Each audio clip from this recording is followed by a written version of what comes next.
If you like the story, you can support the author on Patreon. Link is in the description. Chapter 76, The Dark Knight Hero. Nolan felt very familiar with it. He had encountered an Abyss Mage in the Secret Realm just 2 days ago. There was no mistaking it was a Cryo-Abyss Mage. Why would it be here? Mondstadt City was surrounded by walls. If the Abyss Mage had flown over the city walls to get in, the patrolling knights of Favonius wouldn't have missed such an eye-catching creature. Could it have teleported in using magic? Or did it use the Abyss Order's teleportation network?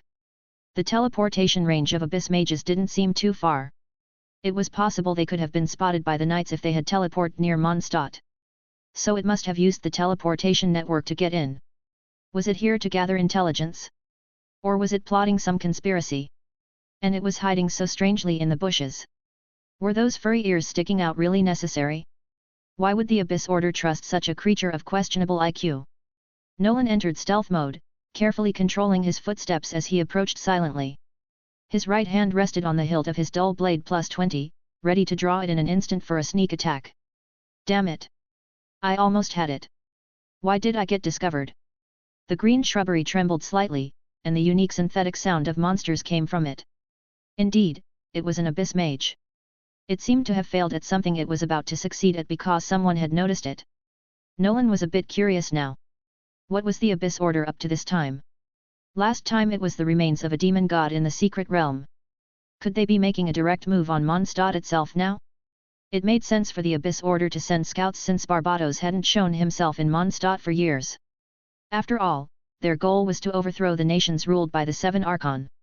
Nolan could not let this happen. The continent of Teyvat was relatively peaceful under the Archon's rule. He didn't know what secrets the Abyss Order held or why the Traveler was their prince. But since they were openly doing unjust things, he had to stop them when it was within his power. Just like now, as Nolan tightened his grip on the dull blade, ready to draw it at any moment. From the corner of his eye, he glimpsed a flaming sun barreling down from above. Nolan's pupils contracted as he immediately halted his motion, forcing his legs to take a step back. The next second, a burst of fire erupted where the Abyss Mage was standing, and the nearby green shrubbery was consumed by the flames. Ah! The Cryo-Abyss Mage let out a wretched scream as it lay motionless on the ground, a flaming great sword pierced through its body. The magnificent sword, with its intertwining silver and purple colors and intricate patterns. Nolan was quite familiar with this sword. Noel also had one. It was the 4-star two-handed claymore, unique to the Knights of Favonius, the Favonius Greatsword. That cunning attack angle just now was definitely not random. It seemed he had been discovered. Nolan looked in the direction the great sword had come from. A tall figure stood on the roof, a black cloak fluttering slightly in the night breeze, a mask under the hood with only the chin slightly exposed. With his keen eyesight, Nolan saw a few strands of red hair peeking out from under the hood connected to the cloak. Damn, it's the Dark Knight hero. Image. There was no mistake. The fact that Diluc, owner of the Angel's Share Tavern, was the rumored Dark Knight hero was common knowledge to Nolan, who had played the original game. Oh no, could I be misunderstood? After all, the stealth technique is a staple of both the Dark Knight hero and the debt agent of the Fatui, and he seems to remember that Diluc had a grudge against Fatui. His father's death seemed related to the delusions created by the Fatui. With that context, even if stealth technique wasn't solely a Fatui ability, Diluc would likely assume the worst upon seeing it. Furthermore, he had indeed acquired this skill from the Fatui. Nolan's heart began to beat faster. His optical stealth was somewhat ineffective against a powerful and experienced fighter like Master Diluc. Diluc leapt down from above, landing on the ground. He raised his right hand slightly as intense pyro elements swirled around it. Even though his expression couldn't be seen clearly, the sharpness in his gaze was quite intimidating. Diluc calmly said, "Come out. I don't want to wait for you to stammer out your words later." Phew, at least he wasn't attacking yet. As long as Nolan explained things clearly, Diluc would likely be reasonable given his personality. Nolan released his grip on the sword hilt and lightly patted his chest, deactivating stealth mode. Seeing the black-haired, Lia-featured young man in adventurer's attire appear before him, Diluc was briefly surprised before frowning and asking, "Who are you? Why are you here?" Though suspicious, this person didn't seem to be from the Fatui. He lacked their nauseating aura. Could he be a Liahu's spy? Seeing that Nolan didn't display the caution and discreetness of a spy and was likely not from Mondstadt either, Diluc didn't want to resort to violence in uncertain situations. After all, this was within Mondstadt. If a person from Liao caused trouble here, it could escalate into a diplomatic issue. Although he was no longer part of the Knights of Favonius, and their troubles were not his concern. However, as a resident of Mondstadt, Diluc didn't want his country to have conflicts with other nations. Are you, the legendary Dark Knight hero, sir? Hehe, living in Mondstadt City, I occasionally hear praises from others about you. Nolan almost blurted out Mr. Diluc's name but luckily realized the problem in time. Otherwise, the already delicate situation would become even more troublesome. Since he was hidden so well, apart from the acting Grand Master of the Knights of Favonius and a few others, few people knew about it. It was originally a trivial matter, but if he accidentally revealed the identity of the Dark Knight hero, hey, Master Diluc might have to use his underground intel means to thoroughly investigate his background. Though he had nothing to hide as a transmigrator in Teyvat, Nolan disliked the feeling of being seen through completely. It made him feel unsafe. Are you an adventurer? Diluc said thoughtfully. Nolan smiled and nodded. Yes, Catherine from Adventurers Guild can vouch for me. And I'm friends with Ember, the scout of the Knights of Favonius. You needn't worry I'm some suspicious figure. I'm here because, on my way home, I happened to spot a monster that infiltrated the city and was going to take care of it. After saying that, Nolan breathed a sigh of relief. He really didn't want any conflict with Diluc. His strength was at least at the level of a captain in the Knights of Favonius. Facing him, Nolan would only be beaten up. Chapter 77, Petrified Ancient Tree.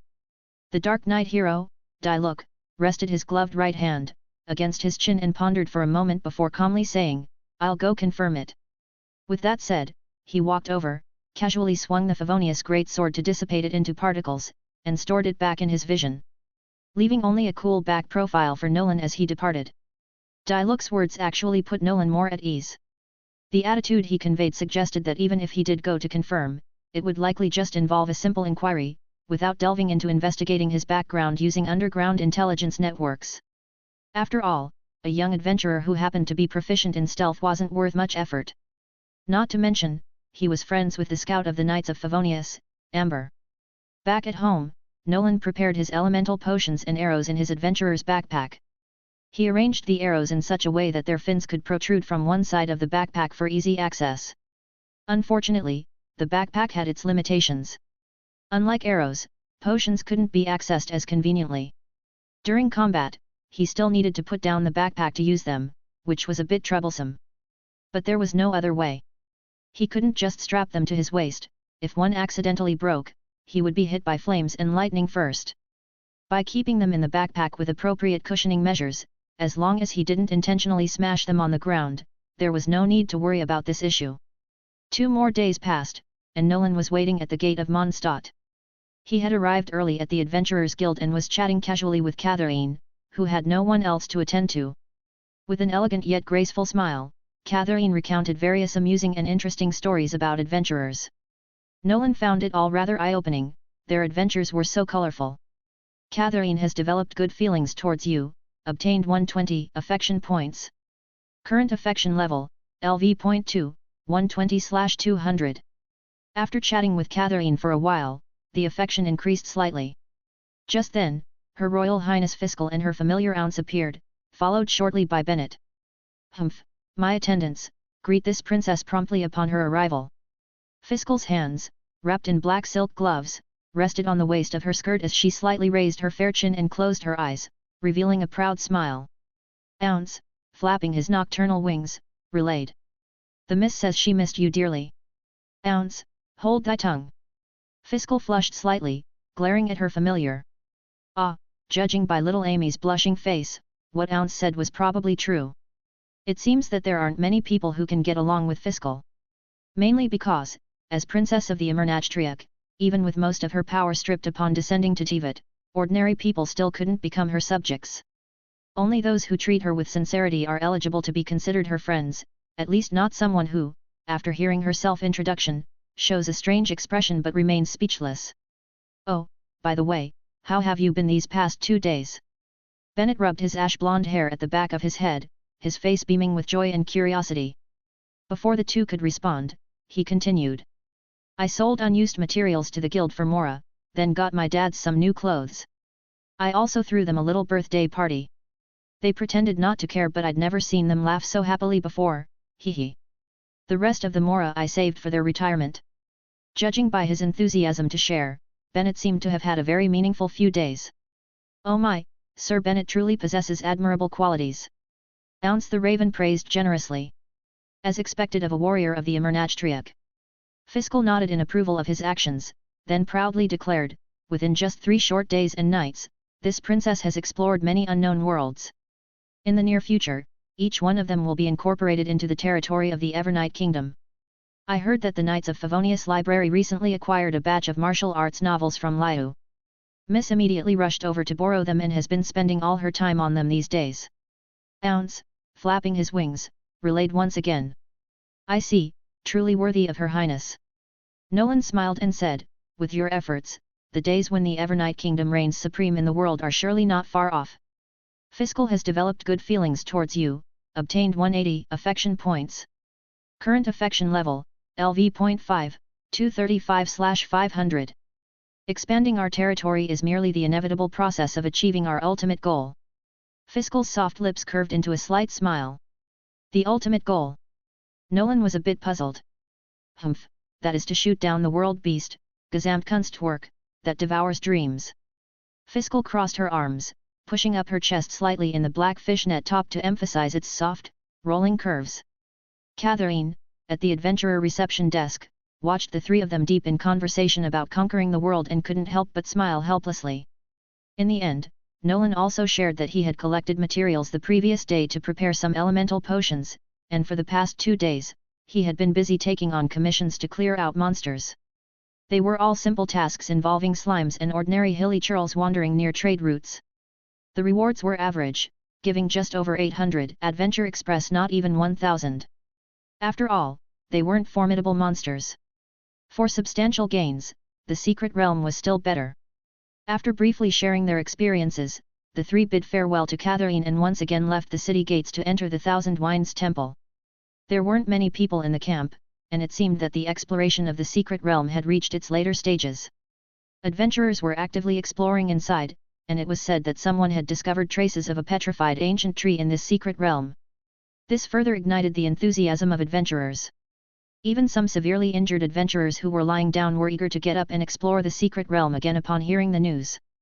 Fortunately, the Adventurers Guild medical staff held them back, otherwise, they might not have made it out intact. Nolan and the others were quite surprised to learn of this news.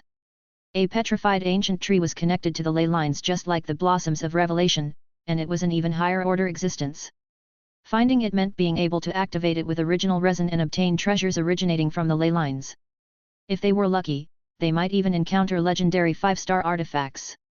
Most adventurers had only heard of such things and had never seen them. If they were to truly obtain a 5-star artifact, even if they retired on the spot, they probably wouldn't need to worry about Mora for the rest of their lives. Without much hesitation, Nolan and Bennett, under the guidance of the princess, once again entered the secret realm to participate in this battle for the petrified ancient tree. Chapter 78, New Scene. Thousand Wines Temple, the second layer of the secret realm. The people from the Adventurers Guild said that traces of the petrified ancient tree were found on the second floor. So, in order to avoid wandering around like headless flies in the entire large-scale realm, Nolan and his group arrived at the second layer as soon as possible. Hey, don't block the way. Just as the 3 arrived from the first layer to the second, they were stunned by the sight before them. This wasn't the location of the massive circular domed room where they had previously landed, but rather a new exit from the first to the second layer that adventurers had discovered. Before them was a large rectangular corridor illuminated by burning small flaming braziers, casting light. The walls were made of brick. Tents of adventurers stood on both sides of the corridor, stretching endlessly into the distance. Some adventurers even laid out materials they had obtained during their exploration of the secret realm for sale, making the place bustling like the streets of Mondstadt. Coming down the stairs to the second layer were 7 or 8 adventurers. The leader was a guy with a crew cut, carrying a large adventurer's backpack on his back. He impatiently pushed aside Bennett, who was standing slightly to the left, and walked straight ahead. Sorry, Bennett scratched his head somewhat embarrassedly. Mainly because Nolan and the others were standing still, which caused Bennett, who was on the far left, to block the path for others. Humph! How rude! Fischl rested her hands on her hips, scolding bluntly. The purple-black hem of her dress fluttered slightly, obscuring her legs clad in uneven black stockings. The slight flesh-colored pantyhose on her right leg, which had been torn by gravel during their last adventure, was no longer visible. She must have changed it. From behind, the glimpse of bare skin on her left thigh was hidden by the dress hem, barely visible under the skirt. The snow-white and soft appearance of her thighs could only be imagined. The group of adventurers ahead had already walked far away, and Nolan and his companions began to browse the bustling corridor, curiously looking at the items for sale. There were 1-star and 2-star artifacts opened from treasure chests, but no 3-star ones seemed to be for sale. Also crystal chunks and the like, slime condensate, broken hilichurl masks, sharp arrowheads, divining scrolls, and so on. Even chaos devices were available, and some people even dismantled various parts of ruin guards to sell. These guys were probably trying to entice young novice adventurers to spend money. After all, who would go back and tell their friends, "Look, this is the arm of a ruin guard." Haha, only those who care about face would fall for it. Apart from chaos devices, the other parts of ruin guards didn't have much technical value, probably only useful for refining into useful metals. Primogem. Anyone need primogems from treasure chests? Selling them cheap. At this moment, a voice selling primogems was heard ahead, and Nolan's eyes slightly lit up as he quickened his pace. Sir Nolan really likes these shiny things. Ounce the raven behind him sighed slightly. Then, he followed Fischl and Bennett, slowly catching up. In front of the stall of the adventurer wearing forest green clothes, there were indeed 2 shiny primogems. Although Nolan was somewhat tempted, he didn't show it much and asked, "What's the price?" The adventurer in forest green clothes said, 95,000 mora each, it's cheap right? Compared to the usual 100,000 mora, it was a small discount. But not by much at this price range. Nolan also knew that primogems were easy to sell, so getting them at a cheaper price was already good. So without haggling, he quickly purchased both before others came. The 2 primogems cost 190,000 mora, leaving him with 80,000. Still short of next month's rent to Eula. There was no need to rush for now, as there was still more than half a month left. Nolan put the 2 primogems into his adventure backpack. Bennett came over to Nolan and said, "I didn't expect you to like primogems so much. Unfortunately, I don't come across many in my adventures, otherwise I could sell them to you." "In that case, Bennett, if you happen to get any primogems in the future, you can keep them and sell them to me when I have enough mora, okay?" Nolan thought for a moment and said. After all, this kind of thing was not always available, and even with enough mora, it wasn't certain that he could buy them. If Bennett was willing to keep them for him, it would be a big help. However, his unlucky constitution wouldn't necessarily allow him to get any primogems smoothly. Of course, no problem. Primogems didn't matter much to Bennett. Selling them to anyone was the same. Since a friend needed them, they would be given priority. Such meager radiance is but decoration in my palace's rear corridors. My attendant, if you need them, feel free to take them. Fischl smiled, lifting the golden hairs on her right side with her fair hand, gently shaking them before letting them fall again, covering her snow-white soft shoulders. "You mean I should come to Imernachtriot to get them?" Nolan thought somewhat helplessly. There was no wind in the secret realm, and it felt a bit stuffy in this crowded passage. Suddenly, Nolan saw someone excitedly running back from the front. Then, shouting as he ran. "Big news! Big news!" An adventurer group found a petrified ancient tree in the eastern marsh area. At his words, the bustling street came to a standstill. The next second, thunderous cheers erupted from all. Immediately, every adventurer began mobilizing, packing weapons and supplies like an army of ants pouring out. "Amazing, such good luck to find treasure as soon as we entered the realm." Bennett clenched his fists in excitement, his eyes looked like they were radiating green light. Nolan heard Bennett's words and had a somewhat bad feeling. After all, the phrase good luck sounded off coming from him. But since the petrified ancient tree had appeared, they definitely couldn't miss it. Not participating meant no share of the spoils. That's right, the petrified ancient tree, which only appeared in Secret Realm and was even more closely connected to the ley lines, would generally attract more monsters. Because the Secret Realm themselves had denser monster distributions than the wilderness, the petrified ancient tree attracted a larger range of monsters. According to records from the Adventurers Guild, there were generally no fewer than 20 to 30 monsters gathered around the petrified ancient tree, sometimes even more. For a regular adventurer group, this was something they couldn't handle on their own. The only way was to spread the news and, under the witness of the Adventurers Guild, everyone would collectively clear out the monsters. Finally, the loot obtained from the petrified ancient tree would be distributed according to contributions made by the adventurer group. As for solo exploration of the petrified ancient tree in the secret realm, one probably required to ascend 3 or 4 times, and success was not guaranteed. Chapter 79, The Final Wrap-Up. Secret Realm Layer 2, Eastern Marsh Area. When Nolan and his group followed the crowd here, battles between adventurers and monsters were already underway. The silver-colored petrified ancient tree stood right in the middle of the marsh, emitting a faint glow all around. Since this was a marshy area with abundant hydro elements, there were many hydro slimes present. At a glance, over 10 huge hydro slimes fought adventurers, with countless smaller ones, at least several dozen. There were also many geo slimes and hilly churls, even some defeated ruin guards in the marsh.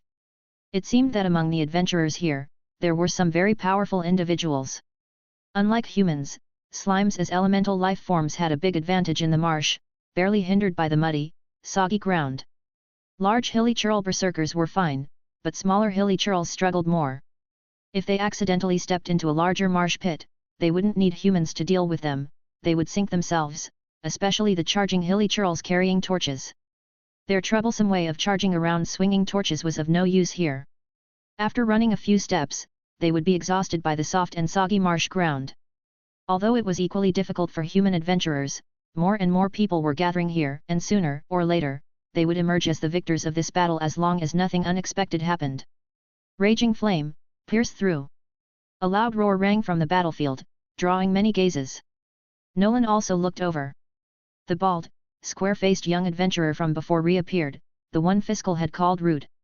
His muscular arm was wrapped in a rich red pyro element, piercing through a large hydro slime directly, with wisps of steam rising around it. It was obvious that the pyro element's attack on the hydro element-based hydro slimes triggered an elemental reaction between them vaporize. This was an elemental reaction that could amplify the power of the current attack by 1.5x. A very potent reaction. Amazing, is this the power of a vision holder? He seems to be the leader of the Dark Adventure team, Aaron. I heard he's someone who treats his companions and himself equally strictly. Joining his adventure team isn't difficult, but many people leave sadly afterward because they can't handle the intensity of his training. It's a shame. Nolan listened to the discussions of the adventurers around him regarding the buzzcut youth, feeling somewhat surprised. A vision wielder, hey? This was Nolan's first encounter with a vision holder outside of the original characters from the story. However, he didn't dwell on it. Although vision wielders were rare, there were more of them than just the few characters that appeared in the original story. After a brief preparation, Nolan and his group of 3 also joined the battle. The marshy environment with abundant hydro elements was actually advantageous for them. Fischl's mastery of the electro element could trigger the electro-charged reaction with the hydro element, causing widespread damage to hydro-attached monsters. Bennett could also trigger the vaporize reaction, greatly amplifying his attack power. Nolan's dual elemental potion of electro and pyro was also very useful here. Ounce flitted through the battlefield, each thunderbolt he spat out electrocuting and paralyzing monsters, providing openings for other adventurers. Not only damaging foes, the paralysis also restricted their actions afterwards, offering allies favorable attack opportunities. In the area where electro-charged reactions occurred, they didn't dare to get too close. After all, in the conductive marshland, it was hard to distinguish friend from foe. Nolan took an electro-element potion and smashed it into a pile of small water slimes. The thunder element burst forth, and notifications started flooding his character panel. Adventure EXP plus 32. Adventure EXP plus 29. Adventure EXP plus 37. Just over 200 Adventure Express gained, making Nolan regret wasting potions for momentary satisfaction. With his current swordsmanship, dealing with these weak hydro slimes barely required a second strike. Same for the hilly churls. His level 20 dull blade was like a divine weapon in his hands, channeling his full strength to swiftly and elegantly defeat foes, dazzling the adventurers around him. They seemed to wonder when such a formidable figure had emerged in the Adventurers Guild. After a long while, the monsters were ultimately defeated by humans. In the absence of reinforcements, they were gradually consumed by the constantly incoming human adventurers. The last hilly churl berserker, mudded from head to toe, fell to Bennett's strike. No monsters remained standing in the marsh area. The final grand prize, the petrified ancient tree, was right before their eyes. As Adventurers Guild members, savage fighting over the coveted treasure wouldn't happen. T/N, aka no Chinese BS fighting over jade beauty. When it came to this kind of situation, the Adventurers Guild's role manifested itself again. Under everyone's witness, they used the original resin to activate the petrified ancient tree and meticulously recorded everything they obtained. The Adventurers Guild would later exchange them for equivalent mora, then evaluate each adventure team's contribution in this battle and distribute accordingly. Using the mora allocated based on contributions, adventurers could purchase treasures extracted from the petrified ancient tree. The greater the contribution, the higher the priority in purchasing, until all allocated mora was used up. This was considered to be as fair and just as possible. Every adventure group's accomplishments were witnessed by everyone present. Regardless of whether the gains were large or small, they were all deserved. After confirming that everything was in order, which might take some time, the distribution of spoils would be arranged for tomorrow morning. Having successfully found the biggest treasure, the petrified ancient tree, there was nothing much to expect in the secret realm anymore. The treasure chests and whatnot were probably already discovered by the adventurers as well. Indeed, in their remaining explorations, Nolan's group only encountered scattered monsters, not a single treasure chest was seen. Left with no choice but to begin the return trip early. But fortunately, it wasn't without gains. During the boring adventure just now, Fischl occasionally mentioned her past in the Imernachtriak. Nolan could also follow her lead and say a few words. He successfully gained her affection twice, and her affection level increased by 1 level, reaching LV.6, 50/600. He was not far from reaching the maximum affection level. Among the girls Nolan knew, Fischl currently had the highest affection level toward him, perhaps because he was one of the few who could understand her. In terms of Adventure EXP, there were also over 2,000 in total, plus the 2 primogems he bought, which were also very good. Under the brilliant sunlight. When Nolan and his 3 companions returned to Mondstadt, it was just around noon, and their adventure in the secret realm came to a perfect conclusion. Chapter 80, A Tingling Little Punishment, 2 in 1 chapter. Mondstadt, City Gate area. Nolan, Miss Fischl, adventuring with you two has been smoother than ever before. I hope we can explore more secret realms together in the future. Bennett rubbed his head and grinned brightly. As the Prinzessinder Verartielung of the Imernachtriak, even in the face of ominous fate, I can only tremble and retreat. Fischl raised her chin slightly, hands on her hips. Her slender fingers, white against the slightly exposed triangle-style black silk bodysuit, rested on her abdomen. Through the semi-sheer hosiery, one could clearly see the slight indentations where her fingertips pressed into the soft, snow-white skin. The breeze brushing along the ground caused the hem of her black and purple dress to flutter slightly. Fischl gently pursed her lips before continuing, "Brave attendants, your valor deserves to be remembered in the Imernachtriak. Miss says she's also happy to adventure with everyone." Ounce relayed. Nolan likewise smiled and said, "Then let's form a team again if there are more secret realms to explore in the future, when we're all free." "Great." Bennett gave a thumbs up, his thumb smudged with dirt from their battles, and grinned. The exploration of the Thousand Wines Temple's secret realm was basically over, and the adventuring party formed temporarily for this secret realm exploration had also disbanded for now. Bennett had his own adventure team, even if it was just himself for now, and Fischl had her work as an investigator for the Adventurers Guild. Everyone had only temporarily gathered together for the secret realm exploration, and it was impossible to maintain this adventuring party indefinitely. However, if there were similar secret realm explorations in the future and everyone was available, continuing to team up was not out of the question. Illuminated by the radiance of dreams and hope, Obtain 6000 Adventure Express.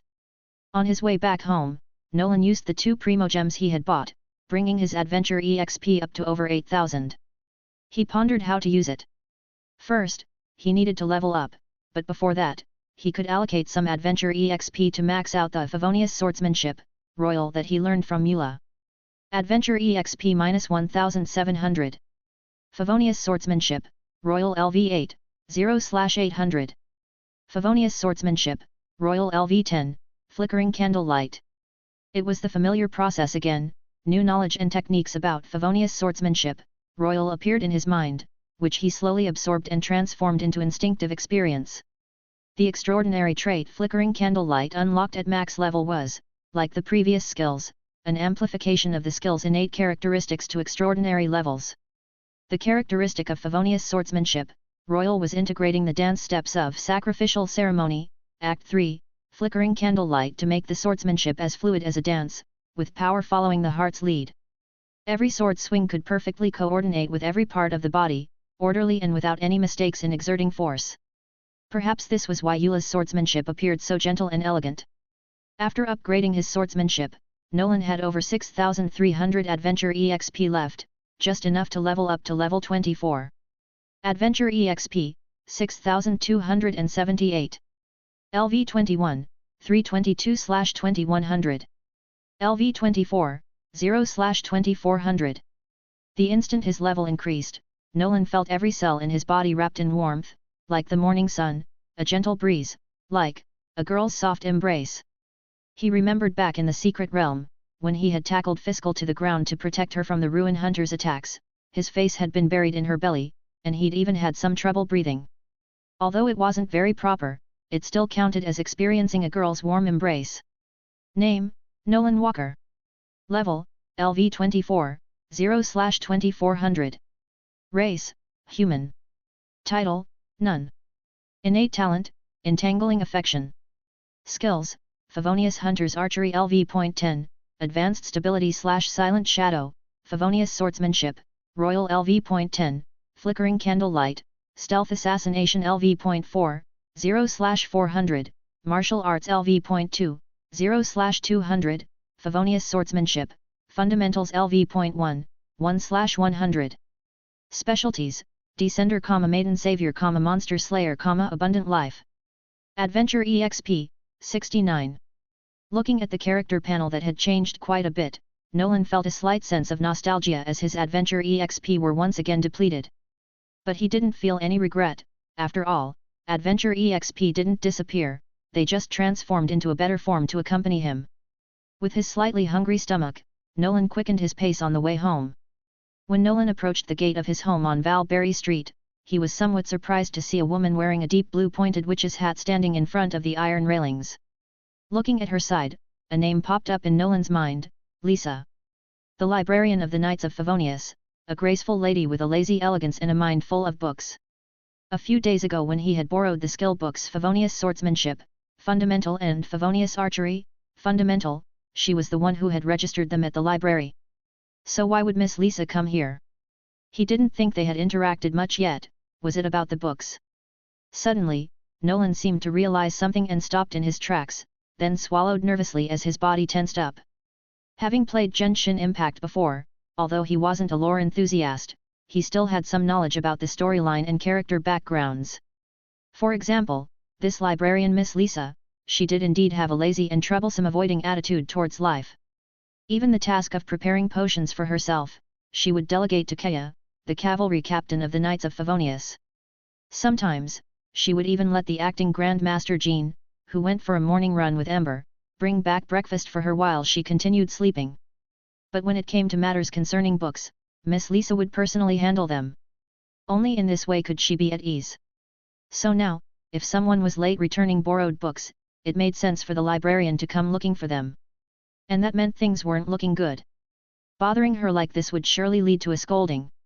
If he happened to catch her in a bad mood, there might even be a chance to experience firsthand the mysteries of lightning magic. And at this moment, Nolan also somewhat uneasily remembered that he had borrowed 2 books that seemed to be overdue by several days. "Oh, little adventurer, you're back." Miss Lisa, the librarian, turned around and looked at Nolan from afar, a smile on her fair face as she spoke in a slightly teasing tone. She slowly walked towards Nolan. Her legs, clad in over-the-knee black lace stockings, lightly crossed as she walked, and the rose lantern hanging from the pointed corner of her witch hat swayed slightly.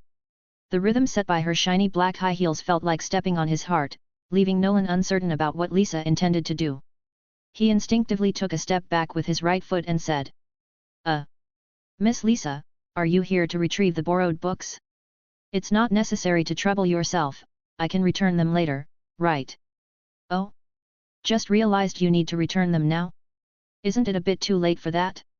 After all, because of you, I won't be able to take my afternoon nap today. Lisa stopped in front of Nolan, her right hand raised slightly, with faint sparks of lightning flashing at her fingertips. I'm sorry, Miss Lisa, I forgot about it. I'm really sorry. He didn't have reason on his side. All words were meaningless. Avoiding responsibility would be looked down on, so Nolan obediently lowered his head and admitted his mistake. Nolan knew that even if he got zapped by Lisa, it would probably just be a tingly sensation and wouldn't actually harm him. The little adventurer has a good attitude. No wonder you could become Eula's friend. Lisa dispelled the sparks at her fingertips and smiled unsurprisingly, hands clasped together. Clearly, she wasn't totally unfamiliar with Nolan. Just the fact that he lived in the Lawrence residence said a lot already. After all, not every adventurer could afford to rent there. Lisa has developed good feelings towards you, obtain 60 affection points. Current affection level LV.1, 60/100. Seeing the affection increase pop up on his status panel, Nolan breathed a small sigh of relief. At least he didn't need to worry about her disliking him. Speaking of Miss Eula, I'm very grateful to her for teaching me swordsmanship and renting me such a delicate independent courtyard. Nolan nodded and said with a smile. Oh? She's even teaching you swordsmanship? How unexpected. I'll let the overdue books slide for now, but as a small punishment, come with me to collect other overdue books. I'll have you carry the books. Lisa's outfit was somewhat like a cheongsam, but with a skirt-like lower portion. The slits at the sides revealed a glimpse of black lace-patterned shorts and her snowy, soft thighs. Nolan glanced at the purple vision hanging on her chest, and didn't dare ask the foolish question of why she didn't just store the books inside it. After all, she had said it was a punishment. He subtly touched his slightly hungry stomach and forced a smile as he said, Miss Lisa, can I go back and cook lunch first? I'm a bit hungry after just coming back from an adventure. No can do. If we collect the books any later, I really will miss my afternoon nap time. If your stomach is hungry, please bear with it a while, little adventurer. Lisa with her deep blue pointed witch's hat folded her arms under her chest and smiled. I knew that's how it would be. Then let me go grab the 2 books, Nolan said, a little helplessly. As part of your punishment for forgiveness, bring them yourself to the library to return tomorrow. Lisa flicked back her chestnut-colored hair, then lowered her arms and turned, signaling for Nolan to follow. Nolan was not the only one who had overdue books to return to the library.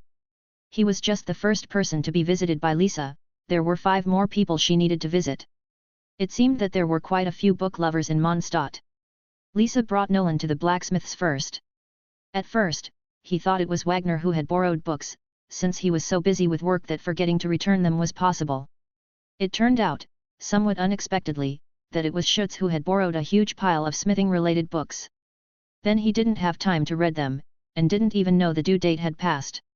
In the end, he got a severe scolding from Miss Lisa. Wagner and Nolan by the side truly felt the librarian's oppressive aura. Schutz could only repeatedly promise to never do it again. When leaving the blacksmith's shop, Nolan had 3 thick books, each as thick as 2 fingers, in his hands, making it a bit awkward to carry. The second person to be visited was Margaret, the owner of the Cat's Tail Tavern. As both were ladies, Lisa treated Miss Margaret much more gently, just like a normal conversation between ladies. In the end, Miss Margaret just apologized briefly and returned a book titled Cat Fur Care, and that was it. Watching it really made Nolan feel bad for Schutz and herself. By the time 2 more people were visited, Nolan had 7 books in his hands, and they were all quite thick. Fortunately, he had good strength and quick stamina recovery, so holding them for a long time didn't tire him out. 2 o'clock, just 1 more left. Looks like I can get back in time for a good afternoon nap. Lisa took out a silver-purple metal pocket watch and glanced at it, speaking in a somewhat lazy tone. Phew, Nolan also breathed a sigh of relief, finally able to go back and eat. Let's go, 23 Windwheel Astor Street. Lisa had already memorized the information of those who hadn't returned their borrowed books. Nolan carefully answered while holding a bunch of books. Shortly after, when Nolan and Lisa arrived at a residence and knocked on the wooden door, an elderly grandma came out. She carefully glanced at the 2 of them and then spoke slowly, Who are you looking for? Ma'am, we're looking for Finney. We're here to remind him to return the books he borrowed from the library, Lisa said with a gentle expression. Oh, looking for my grandson? He said a few days ago that he successfully joined a powerful adventure team and went for closed-door training for a few days. He's not at home now, the old grandma replied. Closed-door training? Nolan was a bit puzzled. Did joining an adventure team involve this kind of thing? Or was it a requirement for large adventure teams with strict management? Lisa's eyes flickered when she heard this, and she smiled slightly before continuing to ask, since Fenny isn't here, we shouldn't disturb you further. Can you tell us which adventure team he joined? Of course, you may. The white-haired grandma nodded slowly. I think it was called something Verdant. Oh right, it was called Verdant Wings. Verdant Wings, Nolan repeated softly. Oh? Little adventurer, do you know this adventure team? Lisa touched the wide brim of her hat with a hint of doubt in her eyes as she looked at Nolan. I seem to recall that they distributed flyers for recruiting novice adventurers on the streets some time ago, Nolan said, feeling familiar with the name and successfully recalling it after a moment of thought. How troubling! Lisa let out a soft sigh.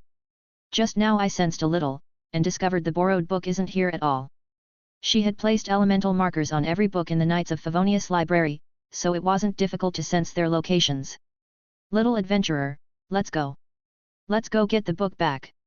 Lisa's fair face showed a calm expression as she spoke.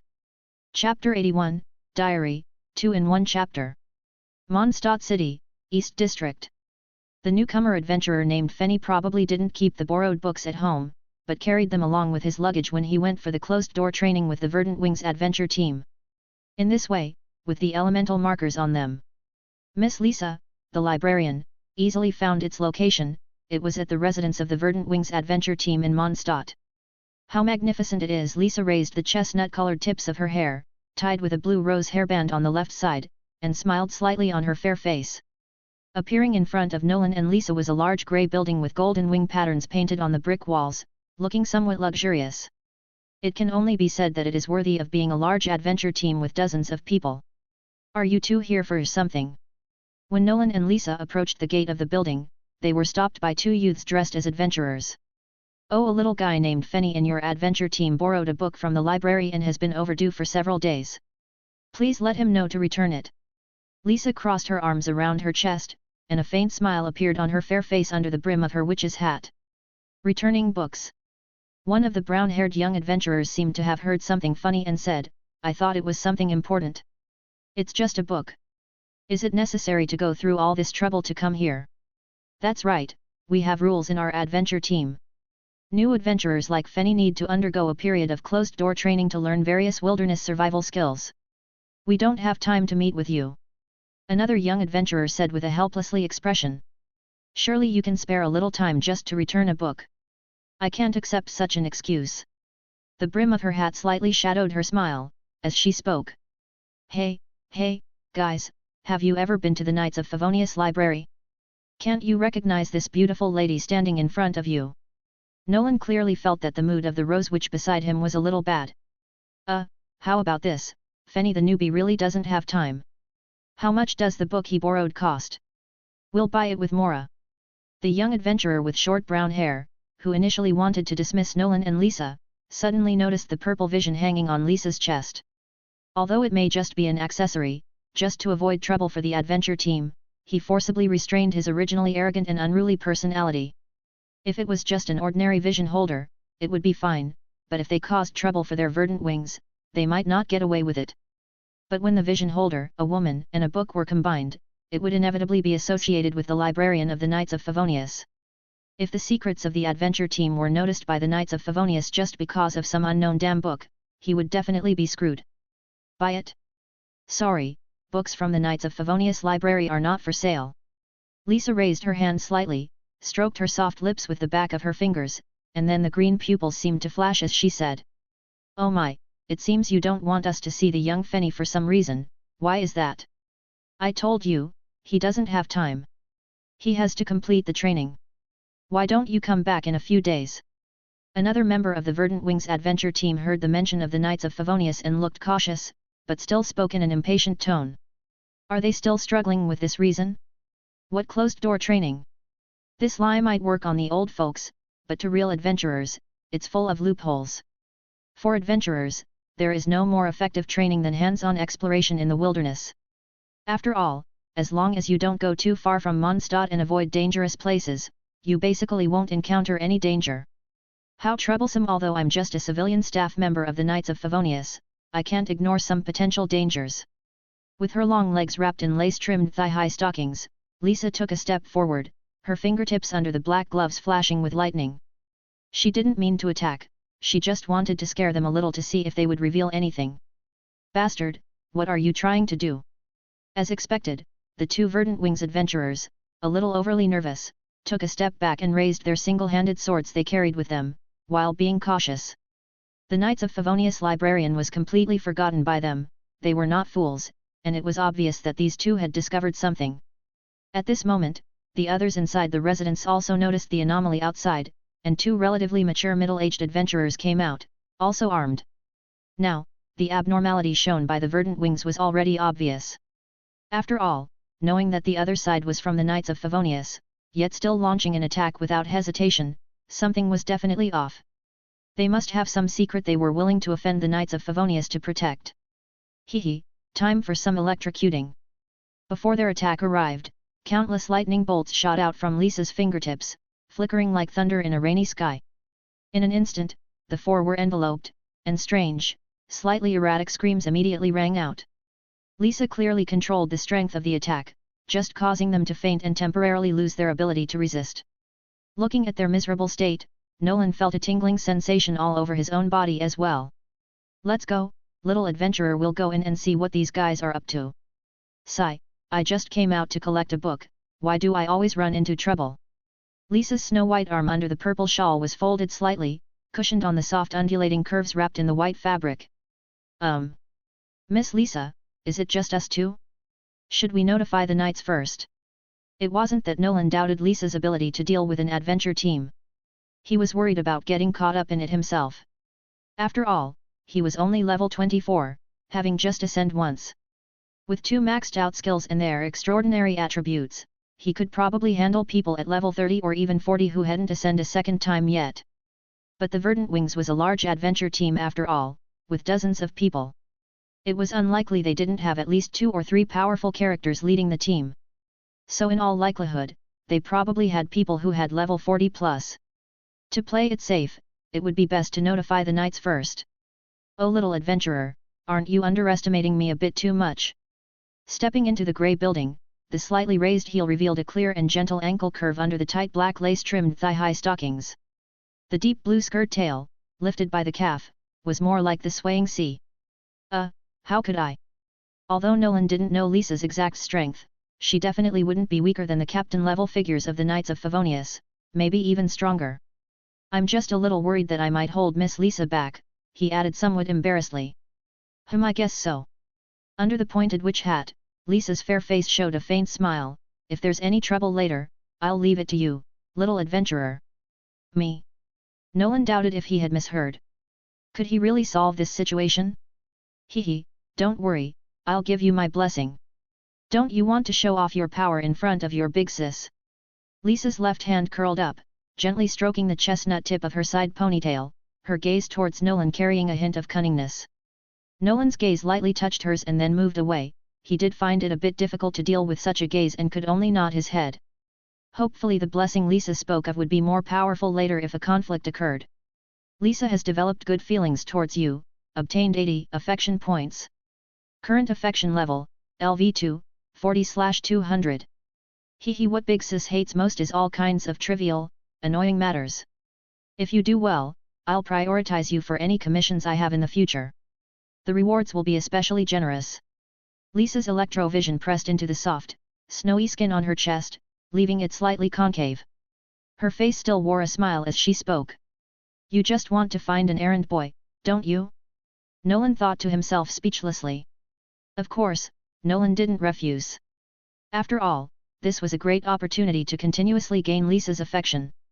Inside the base of the Verdant Wings adventure team was a square reception hall, where there were only 2 adventurers who were easily defeated by Nolan with his dull blade. He gained a total of 635 Adventure Express. It could only be said to be slightly stronger than the large slimes he had encountered before. Lisa watched as Nolan displayed swordsmanship highly similar to Eula's. A hint of wonder appeared in her green pupils. His swordsmanship was already on par with Eula's, wasn't it? Had Eula put a lot of effort into teaching him? Or was the little adventurer truly so talented with the sword? She knew Eula, even though she was friends with the little adventurer, their time together wouldn't have been very long. Otherwise, she would have heard about it already. So was it the latter? A genius at swordsmanship. Nolan picked up the several books he had just put down before the battle and continued to follow Lisa towards their target in the adventurers' team's base. And this target naturally was the book borrowed from the library and marked by Lisa. Passing through the Verdant Wings adventure team's hall, they ascended to the second floor via the wooden staircase on the right. The corridor here was also made of brown wood. Although this was the base of the adventurer team, it was unlikely that all dozens of people would be here at all times. Most of them should be out exploring and adventuring. So, this was somewhat different from what Nolan had imagined earlier. He thought there might be some powerful individuals stationed here. It seems he was a bit overly worried. Except for the few resident adventurers they encountered at the beginning, Nolan and Lisa didn't encounter anyone else until they reached the room where the marked book was. This room was not large, and the style was simple. There was only a barely sleepable large bed against the grayish-yellow wall, and a desk and chair with books on it. The name of the book on the table was An Adventurer's Fantastic Journey, which was precisely the one borrowed from the Knights of Favonius library. It looked like it was probably a personal travelogue or something similar from an adventurer. Oh my, although we didn't find the person, at least the book is undamaged here, Lisa lightly picked up this not too thick book, only to discover a even thinner notebook beneath it. Familiar with handling documents and books, she didn't feel unfamiliar with this either. It was a diary. Little adventurer, could you come and see what's written in the diary? Maybe there will be unexpected gains. Lisa turned slightly, her black silk lace base shorts peeking out from the slit on the side of her robe, extending down to her lace-trimmed thigh-high stockings, which were soft and snow-white. Miss Lisa, you can look through it yourself, you see, I'm still holding these books. Nolan lifted the books he was carrying and said. Reading someone else's diary is improper for a lady little adventurer. You wouldn't want to see me being a bit indecent, would you? The rose-shaped lamp on the tip of the deep blue witch's hat swayed slightly left and right. Lisa put on a pretend hurt expression towards Nolan. Hee. All right then. Nolan smiled slightly helplessly. As long as you don't read it yourself, it's not considered indecent, right? Nolan didn't continue to refuse either. After all, it was better to go along with the wishes of a lady who pretended to be modest. Lisa has developed good feelings towards you. Obtain 60 affection points. Current affection level, LV2, 100/200. Seeing the increase in affection, Nolan actually felt a little happy. He placed the books in his hands on the table, then picked up the thin diary and gently separated the pages with his fingers. He looked at the contents inside and read them loud so Lisa could hear. It rained today. Grandma stared out the window for a long time as if lost in thought. I guess she was thinking about Grandpa. It was on a rainy day like this that he... The writing further on was blurred by some water stains, making it a bit difficult to read. Nolan skipped to the second paragraph of the diary. I want to become an adventurer as powerful as Grandpa. He was the holder of the vision, and I saw him manipulate elemental power, making the windmills in the house spin. Grandma and I both laughed. If I had a vision too, could I also make it move? If so... The writing here is blurry again. Great news! Today my friend told me the Verdant Wings adventure team is recruiting new adventurers. They have a way to let ordinary people obtain visions. Hearing this, I was a little excited. So without hesitation, I told Grandma and joined the Verdant Wings with my friend. What a joke! A way to let ordinary people obtain visions? Nolan was a little surprised reading this. Even Lisa couldn't help but furrow her brows, lost in thought. Today I easily passed the evaluation and successfully joined the Verdant Wings. What's disappointing is that my good friend who came with me failed. This friend of his seems a bit problematic. Nolan thought from an outsider's perspective. Having just joined the adventure team, I eagerly asked Captain Sarah to let me see what the vision obtained with the team's help looked like. Captain Sarah was very open about it. She showed me. Although the color seemed a little darker than Grandpa's, it was definitely a vision. She even demonstrated summoning a water ball out of thin air. Chapter 82, Inspector General. A gentle breeze blew into the room through the window, causing the deep blue robe covering the slender legs of the lady to sway backward, revealing a glimpse of the thigh-high black stockings wrapping around her legs. Nolan felt the cool breeze and continued to calmly read the contents of the diary. Finally, on the 5th day after joining the adventure team, Captain Sarah said my evaluations were all good and I could receive a vision. She said we'd go to a secret base the team set up in the wilderness. Hee. This isn't surprising. An ability to grant visions is definitely better kept secret. The diary ended there. He must have gone to that wilderness base and hadn't returned yet. Miss Lisa, is it really possible to grant visions like the diary says? Although Nolan already knew the answer, he still curiously asked. From Nolan's understanding, this so-called vision granting was, unsurprisingly, likely a type of imitation, the delusions created by the Fatui. These were the vision-like objects that the Fatui had developed and used at great cost. Delusions could also harness elemental energy, but the average mass-produced delusions were probably slightly inferior to original visions in performance. However, the delusions used by high-ranking Fatui like the 11 Harbingers were likely much better. After all, in the original game, Fatui's 11th of the Harbinger's child Tartaglia already had a vision, yet also used a delusion. From the battles shown in the story between the Traveler and him at the Golden House, he normally only used his vision in combat, only relying on the delusion when faced with challenging opponents. From Child's choice to treat the delusion as his trump card, it could be seen that the delusion he used was likely more powerful than his own vision. It should be a Harbinger exclusive edition different from ordinary delusions. While delusions weren't a huge secret, people without dealings with the Fatui most likely wouldn't know about them. Nolan's curiosity was in line with his identity. After all, he was just a slightly capable ordinary adventurer. Oh my little adventurer, don't get ideas about those things. Using them too much, will kill you. Lisa said with a faint smile. She raised her right hand, reaching toward Nolan's face. He didn't dare move as the black glove stroked his cheek.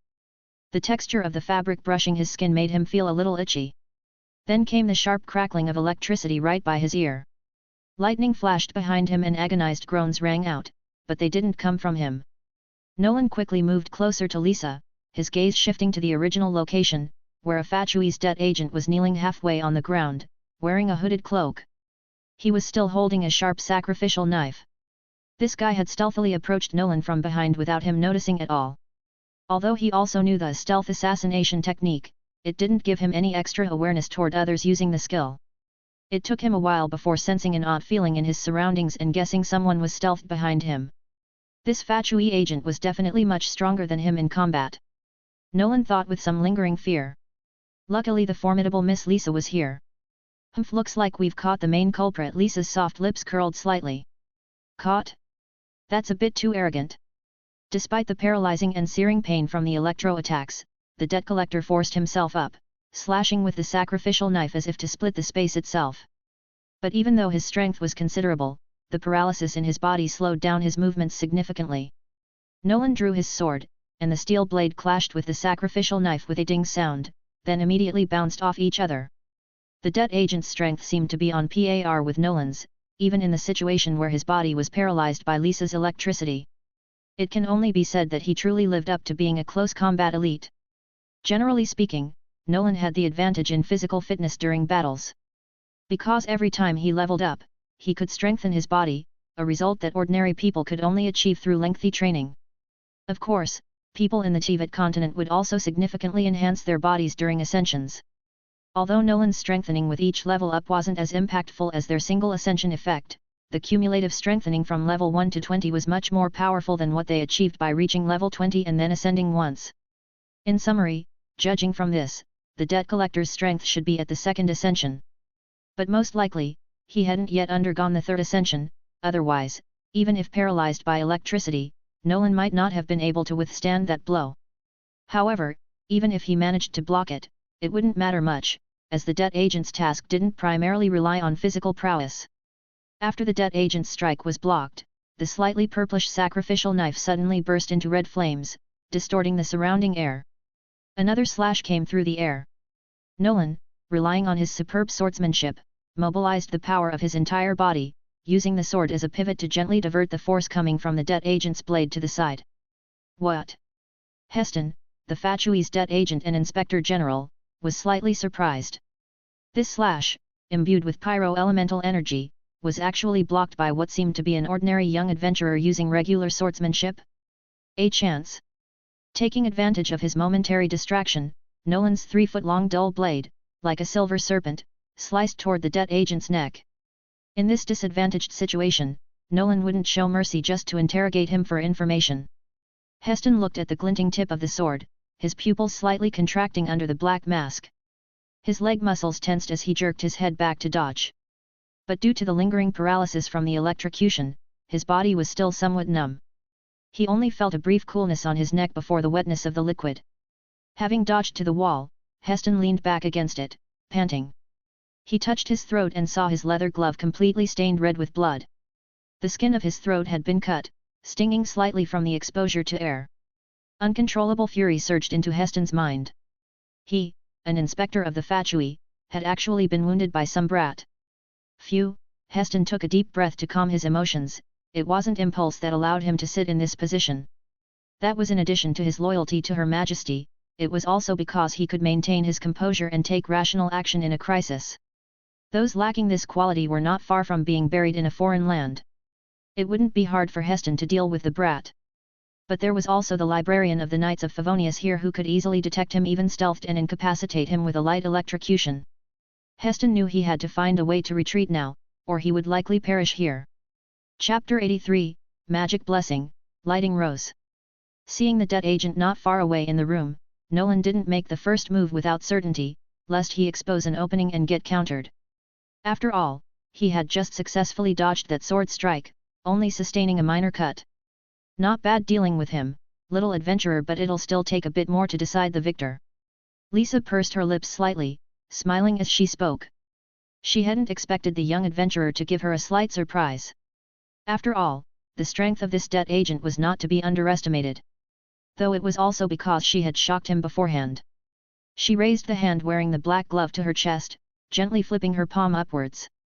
The sizzling thunder flickered within it, gradually forming a rose composed of accumulated electro-elements.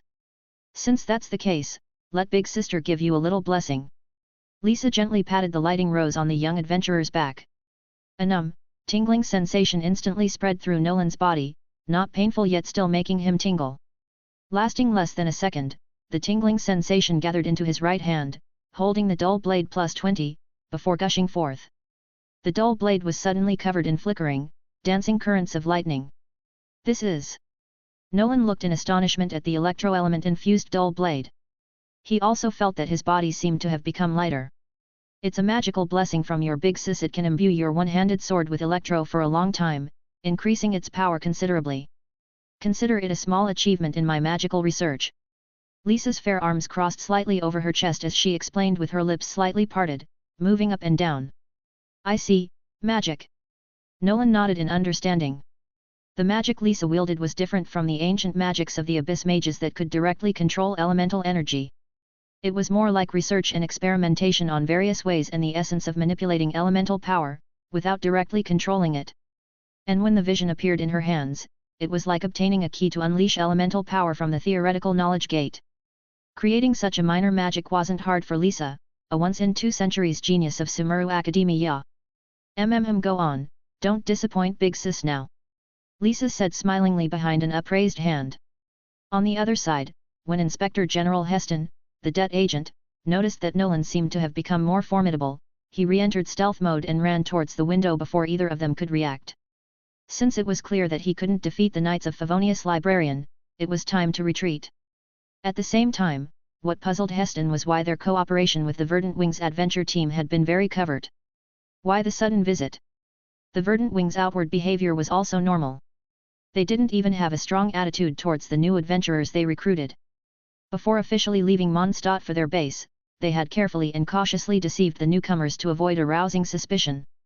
If there was too much commotion and it attracted the Knights of Favonius, as it was now, things would become extremely troublesome. Heston couldn't quite figure this out. He had been on the second floor and rarely showed his face, so he didn't know about Nolan and their conversation with the two young adventurers at the door. Otherwise, learning it was due to a book brought by Fenny, he would have been furious enough to knock his mask off. As Heston was about to step out of the window, a long sword entwined with thunderlight blocked his path before him. This time, he didn't dare to take it lightly. If he was hit by such a sword strike, under the paralysis of the electro-element, he probably wouldn't have a chance to continue fleeing. Heston lifted his sacrificial knife to block head-on. Purple lightning bursts out between the knife and sword edges. After a brief stalemate, he had to pull back, because the lightning on the sword turned into thorny rose vines that slowly crept along his blade. Fortunately, as a specially crafted weapon, it had decent resistance to elements, slightly slowing down the spread of the lighting rose. Damn it! Heston cursed angrily. Nolan didn't give him a chance to catch his breath. With the dull blade imbued with Lisa's magic electro-element, its attack power was now on par with this dead enforcer. Furthermore, he could match him in strength, and his swordsmanship level was far beyond his combat skills. Plus he had been struck by Lisa's electro-attacks earlier. With so many advantages, if he still lost, not only would Lisa be disappointed, but Nolan would also be disappointed in himself. As the battle broke Heston's stealth, he had to once again mobilize the power of his delusion to guide the pyro-elemental power to clash with the sword coming at him. The overload reaction between the electro and pyro elements burst forth, and both of them took a slight step back. Come on, again. Nolan chuckled lightly, then raised the dull blade in his right hand and thrust it towards the dead enforcer again. Superficially, it was just an ordinary thrust, but in essence, it utilized the extraordinary characteristics of the Favonius swordsmanship, royal to concentrate all his strength into a powerful strike. Sure enough, the dead agent, looking at the seemingly slow thrust, still attempted to block it with his sacrificial knife, but in the next moment, he was forcefully pushed back by the sudden increase in power. Then, the lightning blinking sword tip pointed directly at Heston's throat, but Nolan stopped the force, halting it just as it touched his skin. Then, the electro-element spread throughout his body, and in no time, he was electrocuted and collapsed to the ground. Defeated a powerful enemy, obtained 1223 Adventure Express. Phew. Miss Lisa, it should be fine now, right? Nolan let out a breath of relief after the tense fight upon seeing the notification. Oh my little adventurer, you did great. Lisa nodded, the little rose lamp on her witch hat's tip swaying twice. Lisa has developed good feelings towards you, obtained 120 affection points. Current affection level LV.3, 20/300. Lisa preferred not to trouble herself if she could avoid it, so naturally, she was happy when enemies could be dealt with without her having to intervene. And for the greatest contributor, Nolan, she couldn't help but feel a little affection. Well, Miss Lisa, what should we do next? Nolan asked with some confusion. This Verdant Wings adventure team clearly had some collusion with the Fatui. Otherwise, the dead agent wouldn't coincidentally appear here. They even seemed hostile toward them. Sigh, I'm just a librarian. Why do I keep running into trouble? Let's take him back for the other knights to interrogate properly. Lisa strode over to the unconscious dead agent in her black lace-trimmed thigh-highs. She slowly crouched down while lifting up the sides of her deep blue skirt, tucking it between her folded thighs and calves so it wouldn't touch the floor and get dirty. Reaching out, Lisa took the dark red delusion pin to the dead agent's chest into her hand. She chuckled and said, "This thing has nice research value. I'll hold on to it for a while." Chapter 84, Kaya. This thing looks quite similar to the vision, Nolan said thoughtfully while examining the delusion. Lisa stood up slightly, her dress skirt sliding down from where it had been pinning it against her knee, gently brushing against her soft, slender legs covered in black thigh-high stockings. She pursed her lips, her gaze twinkling with amusement as she looked at Nolan. It's the delusion made by the Fatui, something that consumes one's life force when used. You're not thinking of using it, are you, little adventurer? Of course not. Nolan was curious about the delusion, but he had no immediate plans to actually use it. After all, he had his character panel, so there was no need to risk consuming his life force by using any delusions. Oh, my being curious about elemental power isn't a bad thing. If I could research a way to reduce the side effects of the delusion, it wouldn't be too bad to reluctantly use it, Lisa said as she lightly clasped her hand to collect the delusion. Oh? Researching how to reduce the delusion's side effects? Nolan's eyes lit up slightly.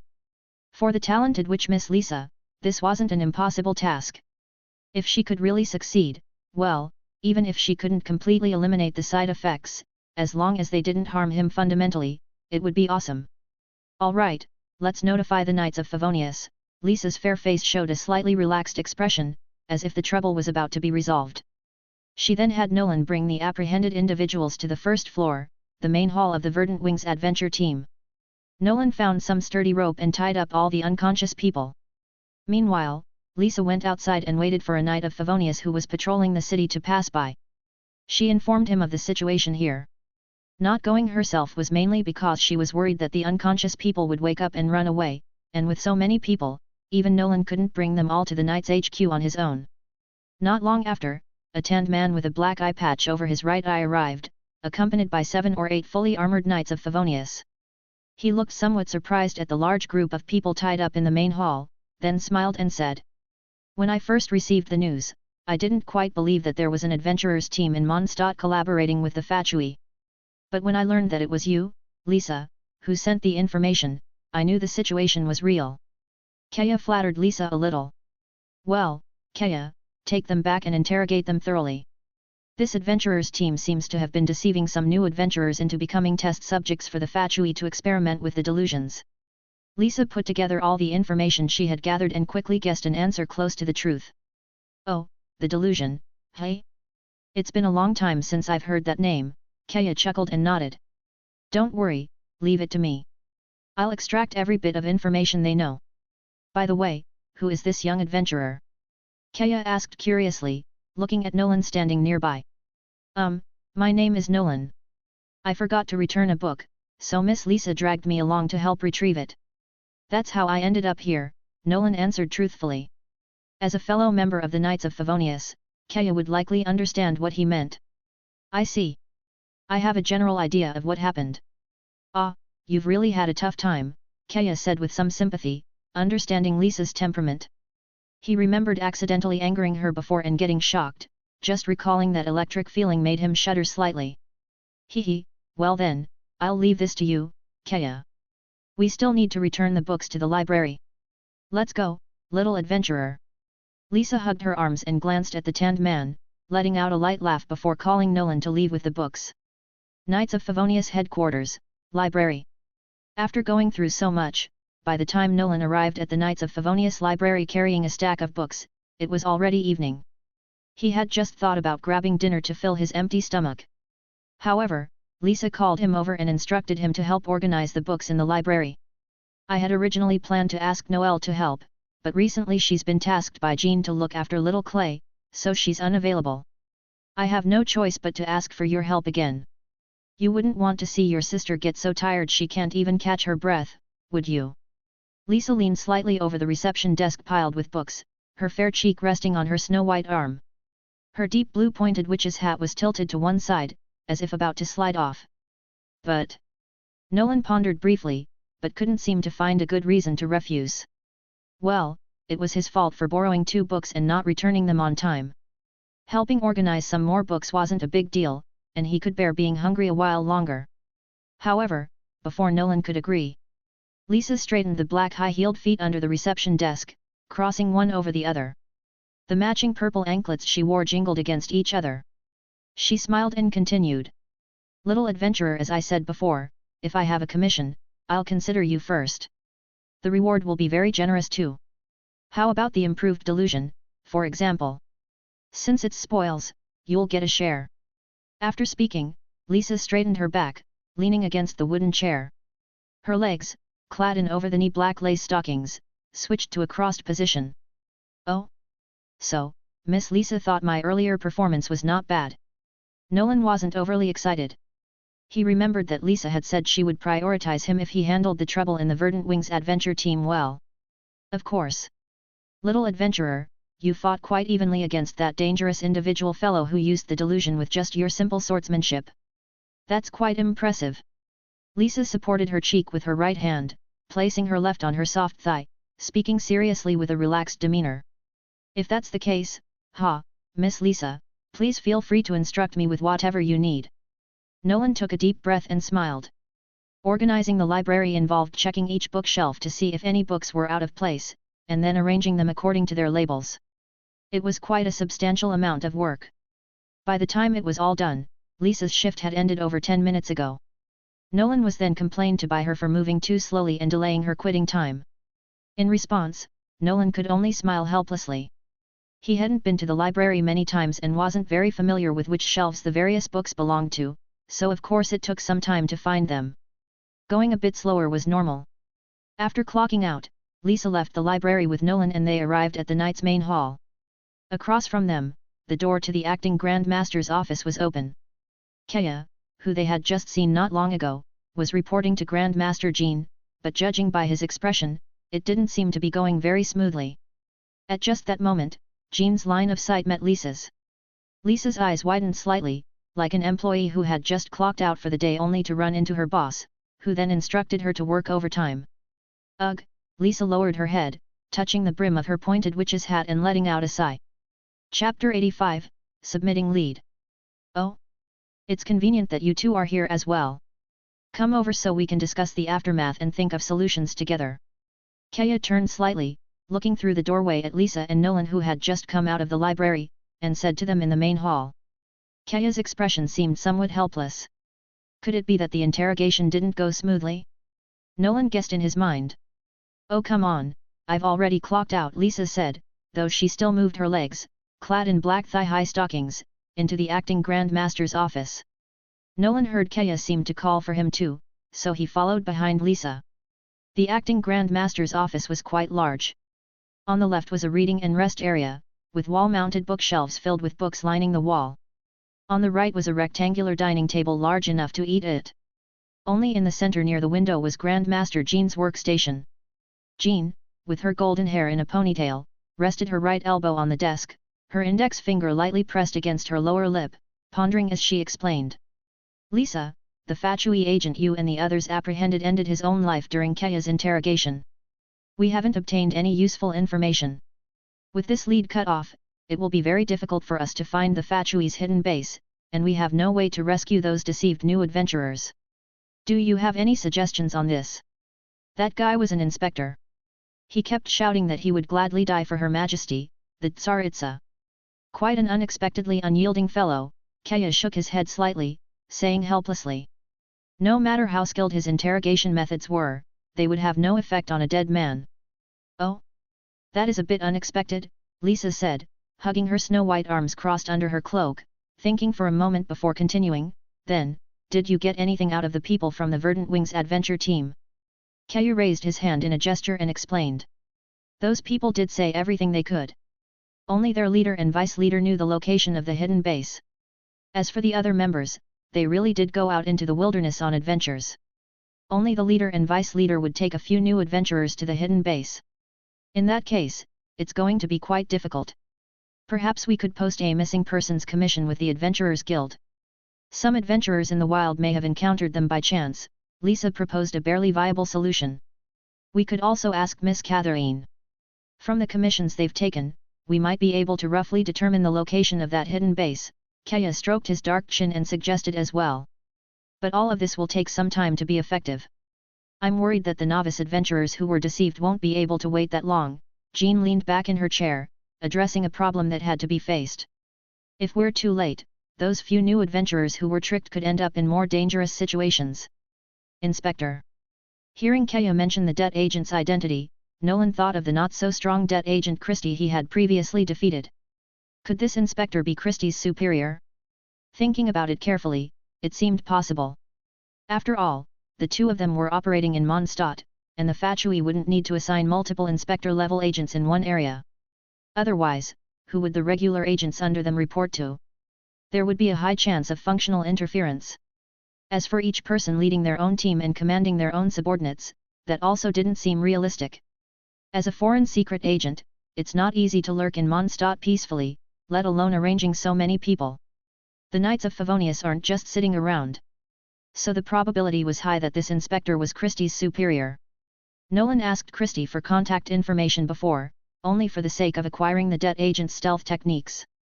If he were to really seek out Christie, he would inevitably fall into an ambush. Therefore, after successfully acquiring the stealth assassination technique, he treated it as if the previous incident never happened. But now it seems that Christie can be used as a lead to be handed over to the Knights of Favonius, and this is not for any personal gain. After all, allowing the Fatui's agents to continue operating within Mondstadt is not a good idea, and speaking out could also help everyone. He, who values justice, is willing to do so. After some thought, Nolan revealed the matter of the debt agent Christie to the others present. He didn't hide any details either. Even if he concealed some minor issues, if they were discovered later, it could negatively impact how Grandmaster Jean and Lisa viewed him. Kaya didn't matter, since Nolan couldn't gain affection with him, but creating a bad impression in the minds of the two ladies would make it difficult to increase his affection with them later.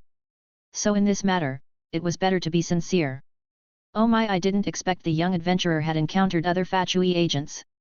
It makes Mondstadt, protected by high walls, seem like a leaky sieve, Kaya first remarked with some sentiment, then continued happily. It seems the Fatui agent this young man encountered didn't have such steadfast willpower. He even gave up the secret arts he knew just to escape, hee. Lisa, wearing the pointed witch's hat, nodded too. At least they had some leads now. But suddenly her brow furrowed, as if realizing something, and she looked at Nolan with a dangerous gaze. So you're saying, little adventurer, you let a potentially dangerous person go free just to learn an infiltration technique? Nolan shifted his gaze away awkwardly. This was indeed the case, and he had considered that he might be asked this when telling them. Oh dear, looks like I'll have to give you a little shock. Lisa's fingertips suddenly flickered with lightning. Nolan cringed and stepped back in fear, then heard her soft laughter. Hee, just kidding. The little adventurer's information was quite timely. Lisa has developed good feelings towards you, obtained 120 affection points. Current affection level LV.3, 140/300. Seeing Lisa's increased affection towards him, Nolan breathed a sigh of relief, thinking he was really about to get shocked. Yes, we can use this contact method to apprehend that Fatui agent. If there is an ambush, we can arrest them all at once. Grandmaster Jean nodded slightly, her golden hair strands falling on her broad collar, her pale face relaxing a little. Jean has developed good feelings towards you, obtained 120 affection points. Current affection level LV.2, 20/200. The contact method Christie gave Nolan was to go to a meeting point and say a password, after which someone would naturally notify Christie to meet with Nolan. With no time to waste, Grandmaster Jean personally led the people present into action. Chapter 86, Location. Mondstadt City, Dandelion Street. Nolan and Kaya, disguised so their identities weren't recognizable, entered a small tavern called Blazing Flower. Grandmaster Jean and Lisa waited some distance away outside. This was the contact location Christie had given Nolan. Welcome. What would you two like to drink? Asked the young bartender in a black vest, wiping a glass. This small tavern's business was much more dismal compared to Cat's Tail and Angel Share. Nolan paused for a few seconds, then continued, am looking for Christie. The simple password Nolan and Christie had agreed upon was I am looking for Christie, but with a pause of a few seconds after saying I. The young bartender glanced at him with some surprise, put down the glass in his hand, and nodded, saying, understood, please wait. The bartender turned and went upstairs.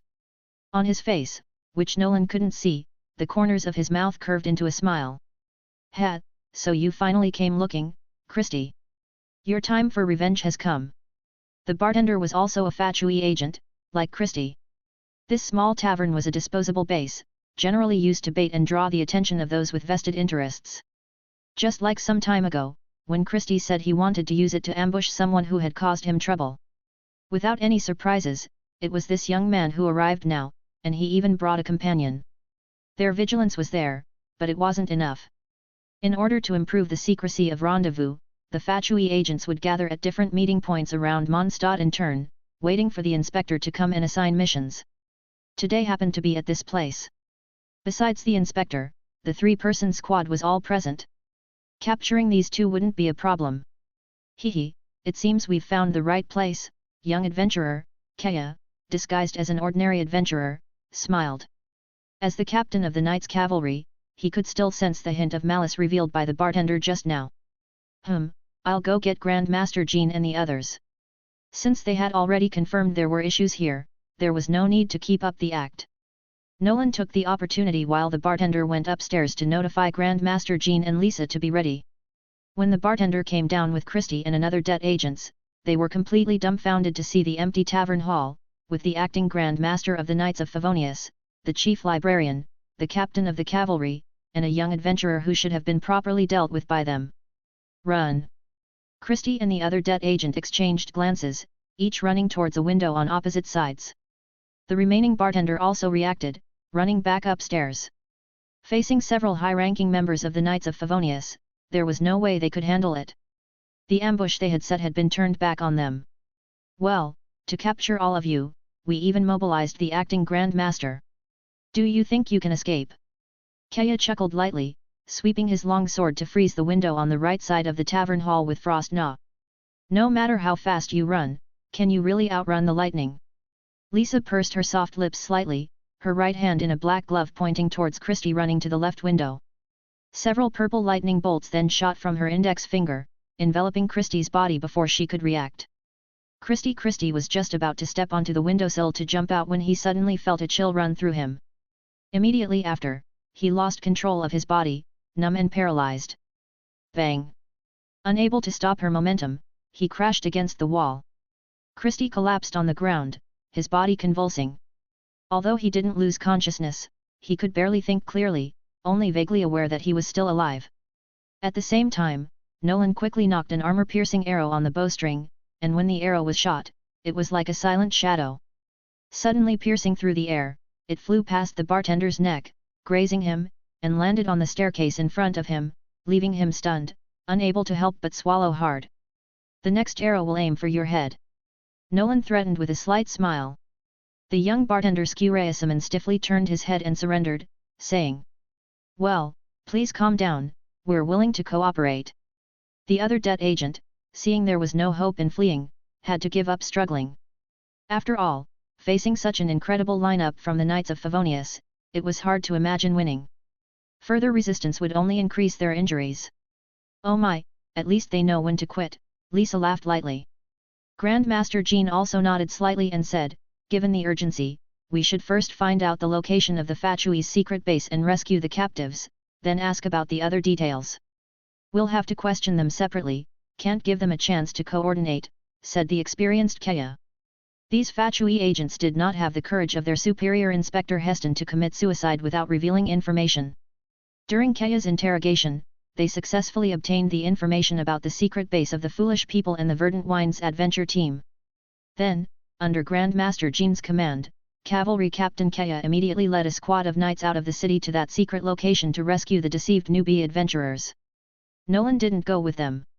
After all, the Knights of Favonius hadn't reached a point where they needed an ordinary adventurer to help carry out missions. Well, you really worked hard today, little adventurer. After the Knights of Favonius arrested the Fatui agents and brought them back, Lisa hugged her arms and smiled at Nolan. Haha, I'm still really happy I could help. If there's nothing else, I should get going. Nolan's stomach had been rumbling for a while now. It was already evening and he hadn't even had his lunch yet. Your contributions to Mondstadt will not be forgotten, Grand Master Jean, wearing an off-the-shoulder top with her snowy back partially visible under her cloak, nodded slightly as she said this. Jean has developed good feelings towards you, obtain 60 affection points. Current affection level LV.2, 80/200. Thank you very much.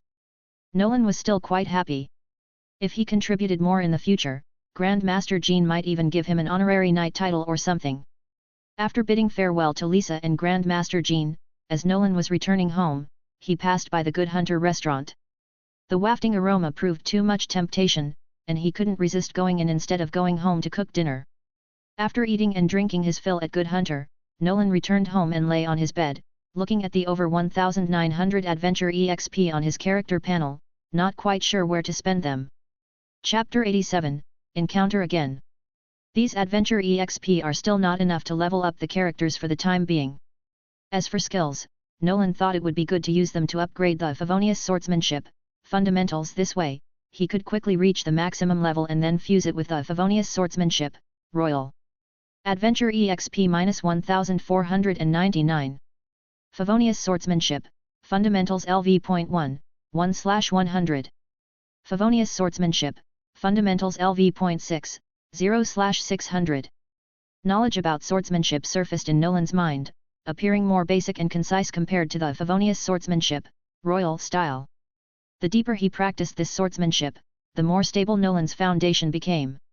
Regardless of which swordsmanship he used, he would become more proficient. Nolan casually swung his sword a few times in the room, and the airflow caused the candle light to extinguish.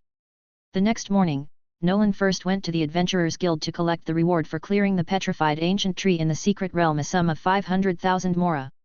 This was already a substantial amount.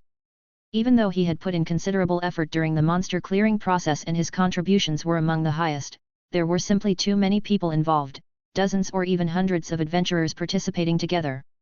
After distributing a small share to each person, and dividing up the treasures dropped by the petrified ancient tree, this 500,000 mora for Nolan also included the materials dropped by the monsters he defeated. Most adventurers whose contributions were lower only received 20,000 to 30,000 mora in total.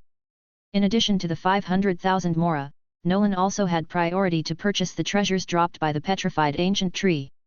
Unfortunately, the petrified tree in this secret realm didn't yield any legendary 5-star artifacts, which had been rumored. Otherwise, he would have been interested. There were a few 4-star artifacts, but with 500,000 mora, he could only exchange for one. It wasn't enough to buy more lower-tier artifacts for fusion and enhancing. Carrying around a single base 4-star artifact wouldn't be very useful either. So it was better to save the money to buy primogems instead. Sadly, primogems were far too rare. The Adventurers Guild didn't have any in stock. As Nolan was contemplating this and about to leave the Adventurers Guild, Miss Catherine called him over and issued an additional 200,000 mora reward for being the initial discoverer of the secret realm. This surprised Nolan a bit, as it had been quite some time ago and he had almost forgotten about it himself. Noel and Vile each received 200,000 mora as well. Catherine would distribute it when she encountered them, so Nolan didn't need to go out of his way to deliver it. With this, Nolan's savings amounted to 780,000 mora, which could be considered somewhat affluent. Hee. He chuckled silently with excitement. After completing his business at the Adventurers Guild, Nolan still needed to personally return the 2 borrowed books to the library today. Otherwise, he might really get shocked by Lisa. He had brought the 2 books with him when he went out, so there was no need to make a troublesome return trip. After some time walking, Nolan arrived at the Knights of Favonius headquarters. He greeted the knight on duty and entered the main hall. But as soon as he pushed open the wooden door to the library, he saw Lisa lying with her head on her arms, her body turned slightly to avoid pressing against her chest, gently cushioned on the smooth surface of the desk. The snow-white fabric at the hem of her dress wrapped around her chest, slightly soft under the influence of gravity as she lightly rested on the open pages of some unknown book. "Hey there, little adventurer, you're here quite early." Seeing someone enter, Lisa straightened her body, stretching lazily. With a somewhat languid expression, she yawned as she spoke. "I promised Miss Lisa yesterday that I would return the books, of course, I wouldn't break that promise." Nolan put down his adventurer's backpack and gently took out the 2 borrowed books, placing them on the reception desk for Lisa to confirm, while asking. Miss Lisa, about the Fatui and Verdant Wings adventure team matter yesterday, how did it turn out?" He wasn't being nosy by asking this, as he had lent a hand after all. It was only natural for him to be concerned about the aftermath. He didn't know if Kaya had successfully found their secret base and rescued those deceived new adventurers. "Well, talking about this is actually quite amusing," Lisa said as she reached for the book borrowing registration form on the right side of the reception desk and filled in the record of returning the books. Then, with the tip of her pink tongue, she imperceptibly moistened her soft lips before continuing. "According to Kaya's report, he led a squad of Knights of Favonius to raid the Fatui's secret base. Not unexpectedly, they faced desperate resistance from the enemy.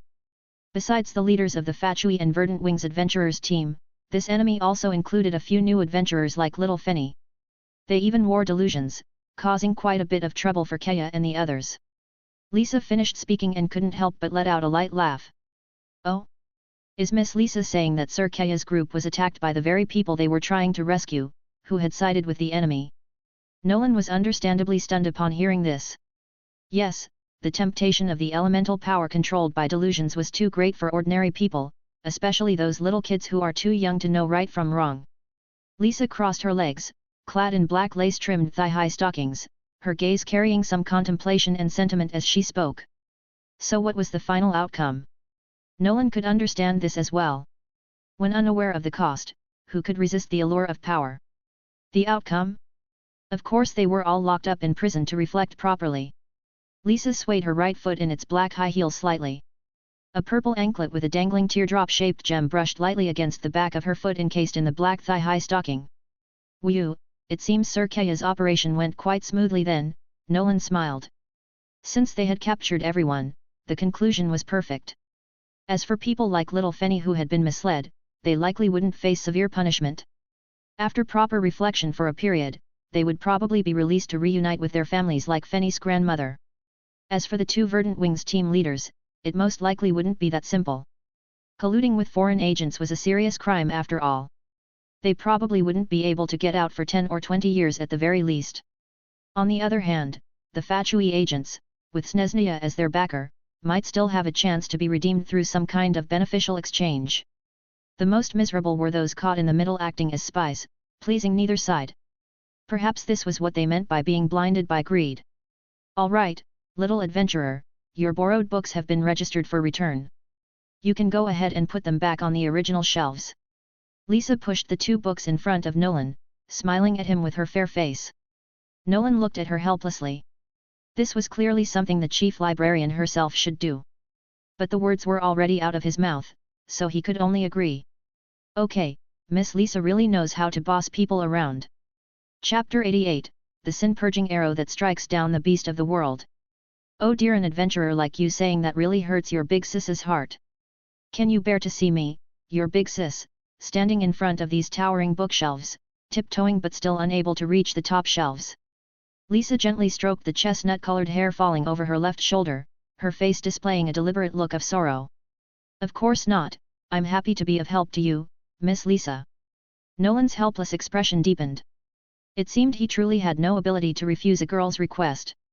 Then I'll leave it to you. Lisa lightly covered her soft lips with her fingers, an elegant smile spreading across her fair face. Lisa has developed good feelings towards you, obtain 60 affection points. Current affection level LV3, 200/300. Well, gaining some affection points wasn't a waste of time after all. While thinking to himself, Nolan took two books and headed to the first floor of the library. He remembered the combat technique books were on the left shelves against the wall on the first floor. His shoes made crisp sounds on the stairs. Suddenly, his gaze was drawn to a shadowy figure below. Looking closer, it was indeed Fischl with her golden long hair, sitting at a square table in the library, absorbed in reading. No, it should be Princess of Verartialung traversing another world. Ounce, the Night Raven, stood quietly by the backrest of the chair. Fischl was too immersed in her own world to notice Nolan. Ounce glanced at him but did not greet him, only giving a slight nod. After all, this was a library with other readers present. One couldn't make noise to disturb others. According to Fischl, doing so would mark one as undesirable in the eyes of the librarian witch, and she would close the door of the universe's treasury of knowledge to that person. This was absolutely unacceptable to her. Nolan nodded back to Ounce in acknowledgement. He then went to the combat techniques bookshelf, returned the two books he had taken, and put them back. Speaking of which, should he borrow another sword technique book? His Favonius Swordsmanship, Fundamentals almost maxed level and could fuse with Favonius Swordsmanship, Royal. By then, just like his archery skills now, there would be no more swordsmanship to continue fuse and upgrade. He remembered there was a book called Rhine One-Handed Sword Technique in the library, which he could learn from. Regardless of its power, it could develop extraordinary characteristics after reaching max level, which was the most important thing. Nolan searched the bookshelf for a moment and found that Rhine One-Handed Sword Technique had not been borrowed, which was fortunate. He took down the book, flipped through it casually, noticing that it contained a lot of text, more complex than the content of Favonius Swordsmanship, Fundamentals. It didn't seem easy to learn, so he decided to temporarily put it away and study it slowly after borrowing it. Unfortunately, the Knight's library only had the one Favonius Archery, Fundamentals book on archery techniques, nothing else. If there were others, he could borrow them to study as well. After all, to continue improving his archery skills, the only way was to learn new archery techniques and fuse them together. Wait, although the library had no new archery manuals, Fischl here had one, didn't she? Nolan recalled her archery technique was called Sin-Purging Arrow. Judging from this distinctive name, it should be a new archery technique she had come up with herself. Although it might not be very sophisticated, after all, Fischl was not an archery master. Her initial archery skills were most likely learned from her adventurer parents. Sin Purging Arrow was probably an improvement based on those foundations. Though it's also possible she just changed the name.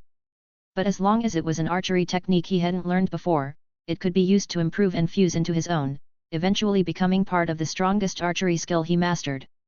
Thinking this, Nolan made a decision. With his relationship with Fischl, it shouldn't be difficult to learn her archery skills.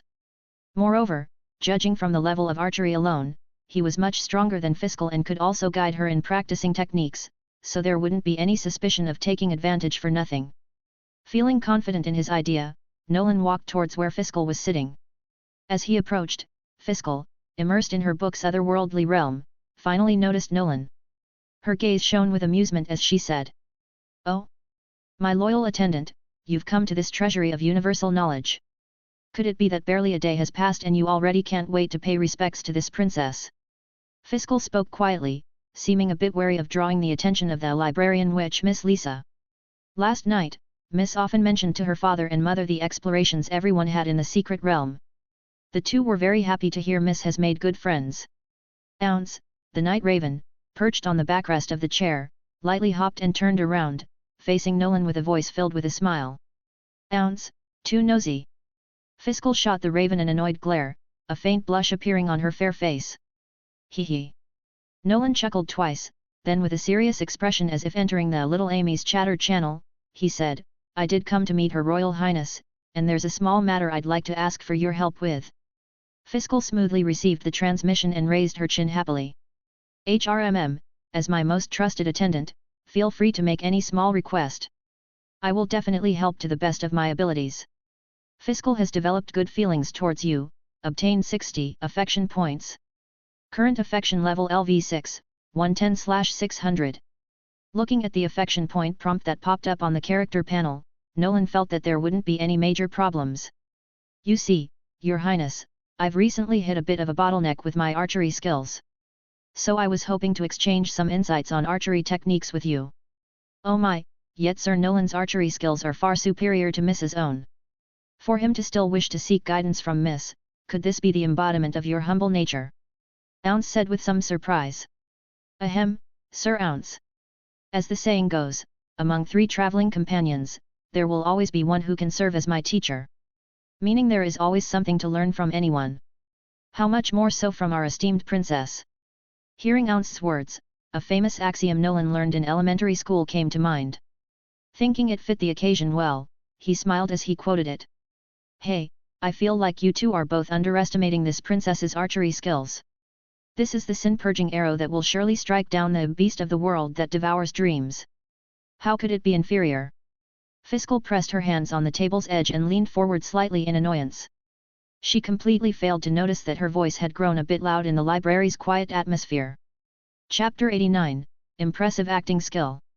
Nolan was somewhat stunned as he looked through the snowy shoulder of little Amy and the golden long hair, gazing at the purple magic circle that appeared behind her, with faint silent lightning flickering on it.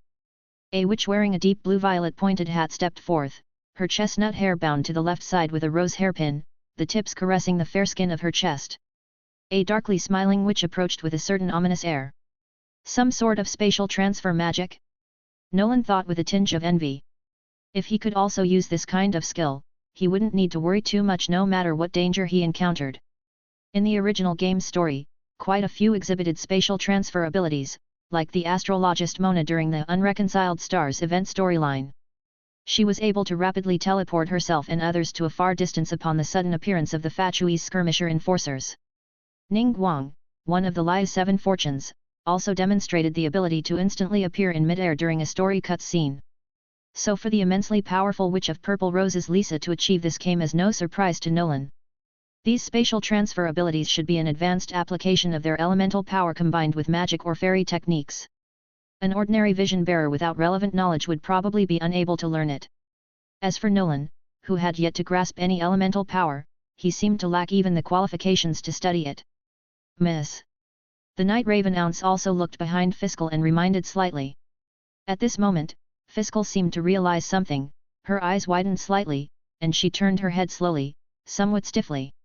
Leaning forward with her hands braced on the table's edge, the off-shoulder mini-dress revealing her black mesh bodysuit created an alluring curve from chest to abdomen. "They. Librarian Witch, Fischl's speech grew slightly unsteady as she looked at the dangerous expression on Lisa's face.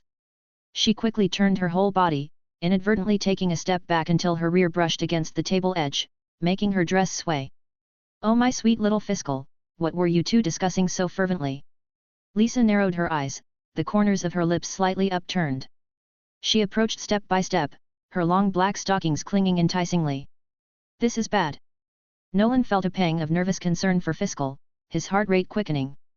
With nowhere to retreat, the princess let out a terrified yaw. As she eyed Lisa's impending dark clutches.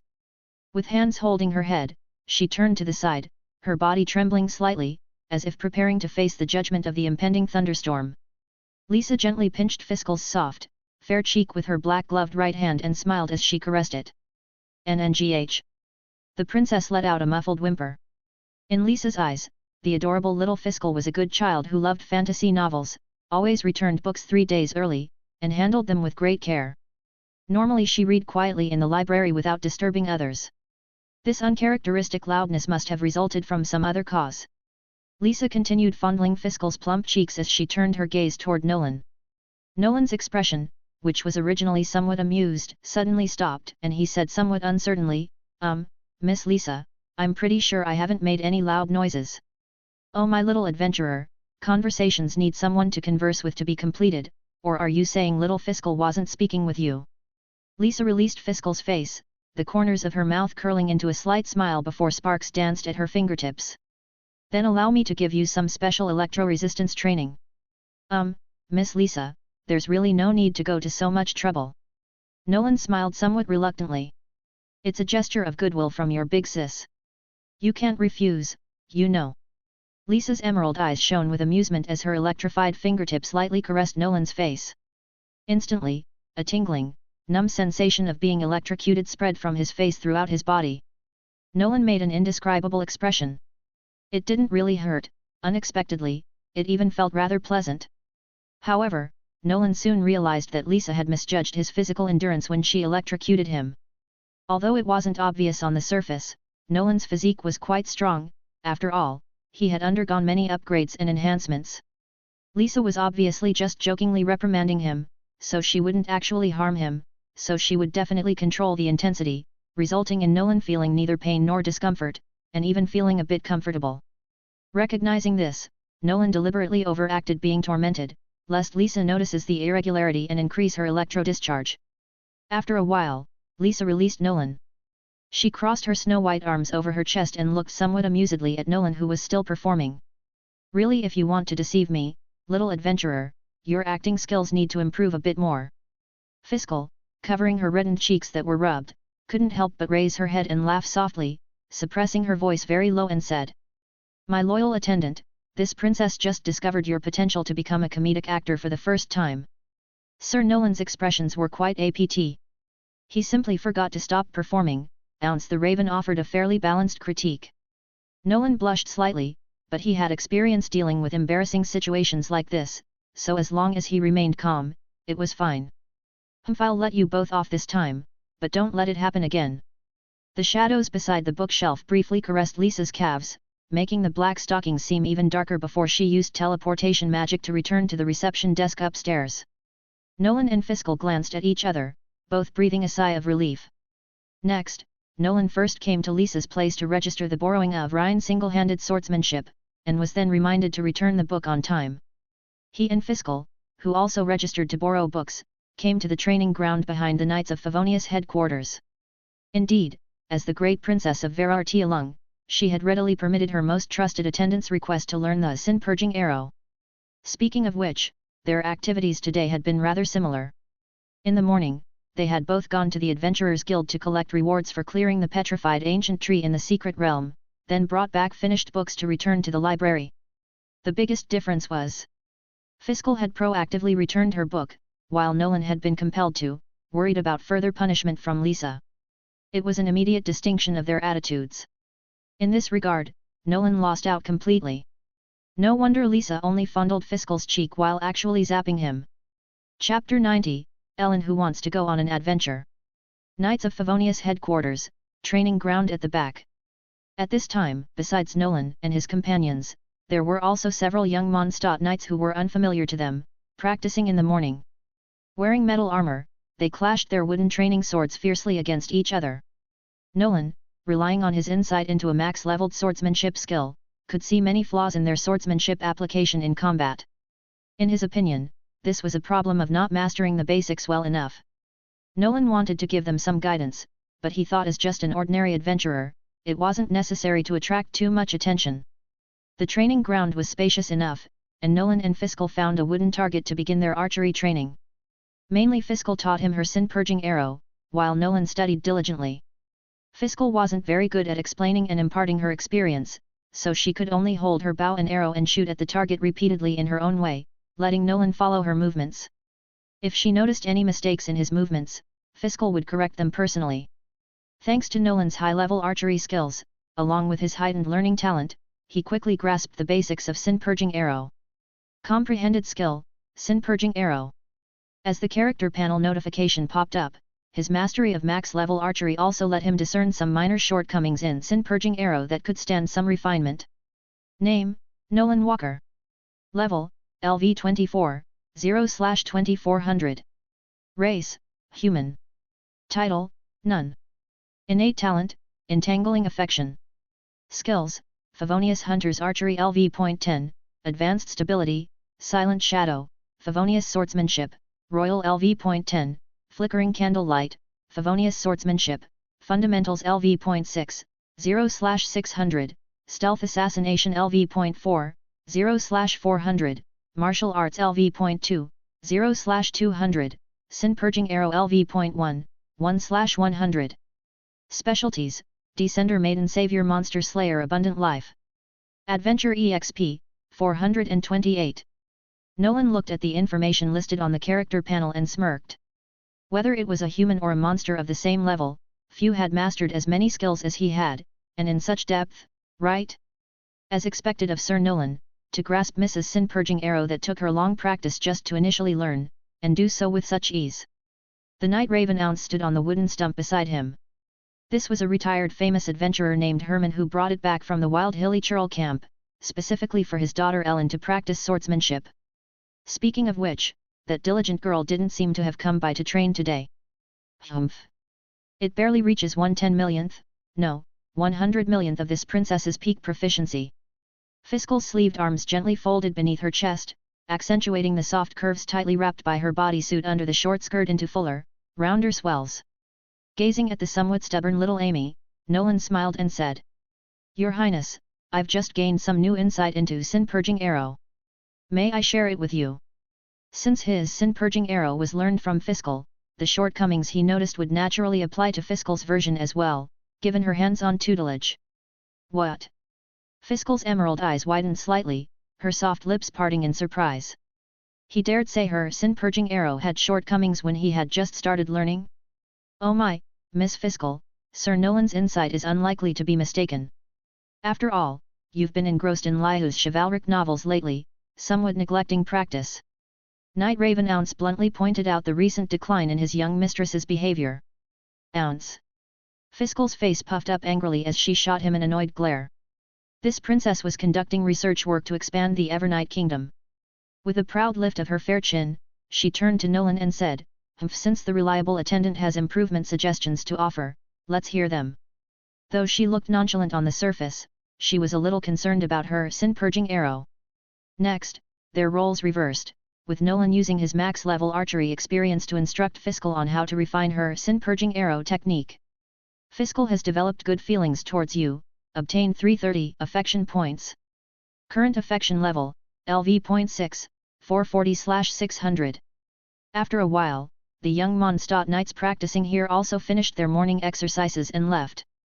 Under Nolan's guidance, Fischl gained a new understanding of her Sin-Purging Arrow. This also earned him quite a bit of affection, thanks in part to his speciality as a maiden savior, which made it easier for girls to develop feelings for him. This trait didn't forcibly make others develop affection, it was more like an amplifier for attracting attention. When Nolan's actions could originally elicit a girl's affection, it slightly amplified the sparkle that attracted affection. This better stirred the heart, achieving the effect of gaining more affection. It was quite simple, nothing extraordinary. The brilliant sunlight on Fischl's golden hair made it shine even more radiantly. She lightly panted, using her fair hand to wipe away the slight sweat on her forehead. As expected of the Princess of Condemnation. Seeing the boastful Fischl, Nolan smiled gently. Of course, it was simple, her original skills with Sin Purging Arrow were already quite deep, just needing slight adjustments in some flawed areas of application. Miss, your stance with the bow just now indeed gave a more fluid feeling, Night Raven Ounce nodded in agreement. The praises from Nolan and Ounce made Fischl stand with her hands on her hips, raising her head proudly, while the gentle breeze lightly swayed the hem of her black-purple skirt. Hey? Nolan, is that you? Long time no see. Ellen, wooden sword in hand, walked into the training grounds and was surprised to see the Liu youth who had learned swordsmanship from Captain Eula some time ago here again. Ah, Miss Ellen. I was also wondering earlier why I didn't see you diligently training here as usual. Nolan waved politely and greeted her with a smile. Hearing Nolan's words, Ellen looked a bit downcast and glanced at the ground as she said. Actually, today I wanted to go on an adventure in the wild, but Dad said my strength is still too weak, and he can't spare the time to take me, but he also has work and can't take me. But I think just practicing hard is not enough for growth. In order to pass the night selection, I feel I must have a real experience. Nolan nodded. He understood Ellen's urgent desire to improve. Generally speaking, going into the wilderness was fine with some caution. After all, many rookie adventurers are not as strong as Ellen, yet they still venture out. However, they rarely go alone. They either have seniors to guide them or travel in groups, able to watch each other's back. Chapter 91, Instructions. In that case, it's not unreasonable for Ellen's father to be concerned.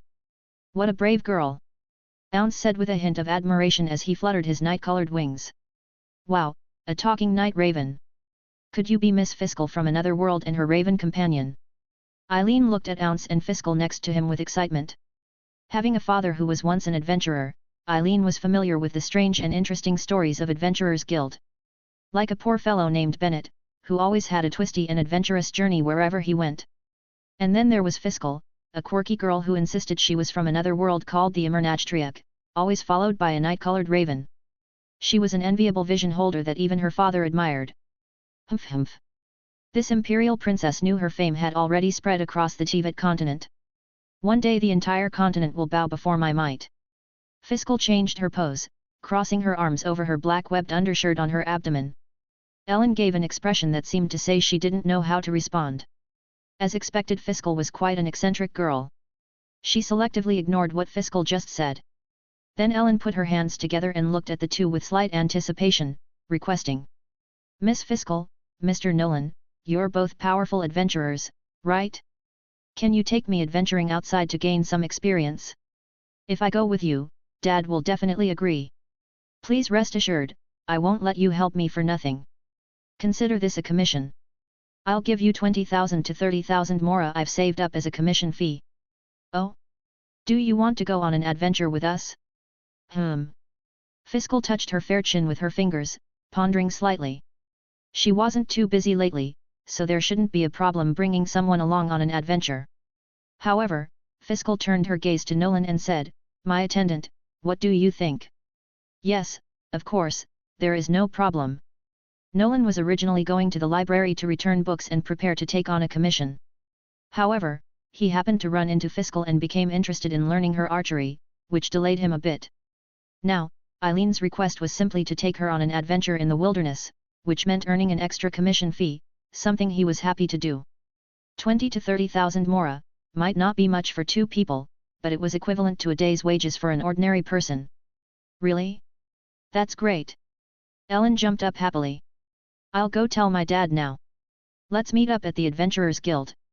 Although her dad would likely agree, she still wanted to go back and let him know for peace of mind. Well, that works out perfectly. We can also select a suitable commission at the Adventurers Guild. Nolan nodded. Mondstadt City, Adventurers Guild. After Eileen had just come to the training yard and bounced back excitedly, Nolan, Fischl, and Ounce arrived at the reception of the Adventurers Guild. Catherine, dressed in a maid-style dress, clasped her hands in front of her abdomen and gracefully smiled, saying, Ad Astra Abyssosk. Welcome to the Adventurers Guild. We meet again, Miss Catherine. Are there any urgent commissions today? Nolan greeted her with a smile and asked. Is Mr. Adventurer preparing to go on an adventure with Miss Fischl? Well, in that case, there are a few ruin guards roaming around over at the Bright Crown Canyon area. With your strength you should be able to handle them easily. Catherine looked at the two and said after a moment of thought. Ruin guards. Nolan was somewhat interested, but taking Ellen with them might be too dangerous. After all, she was there for training, not for fighting. If they were to handle the ruin guards themselves while Ellen watched from the sidelines, it wouldn't be very involving for her, which wouldn't be fair considering the commission fee they would receive. Moreover, it was she had painstakingly saved up from her allowance. Miss Catherine, today we're bringing along a newbie with little experience to adventure with us. We hope to take on a commission that's somewhat challenging but not too difficult. Nolan explained after pondering for a while. I see. Mr. Adventurer, you haven't been registered with the guild for long, but I didn't expect you to progress so quickly that you are already taking a newbie with you on adventures. Catherine said somewhat sentimentally. Haha, Miss Catherine is joking. I'm still far behind compared to the other seasoned adventurers. Nolan humbly said with some embarrassment. Mr. Adventurer's outstanding performances recently have already spread within the Adventurers Guild. I believe you'll soon become a somewhat famous adventurer. Catherine revealed an elegant smile, then with a serious expression continued. We just received word that some goods being transported by a survey team were robbed by a group of hilly churls on the beach near Starfell Valley. They even stole the transport hot air balloon.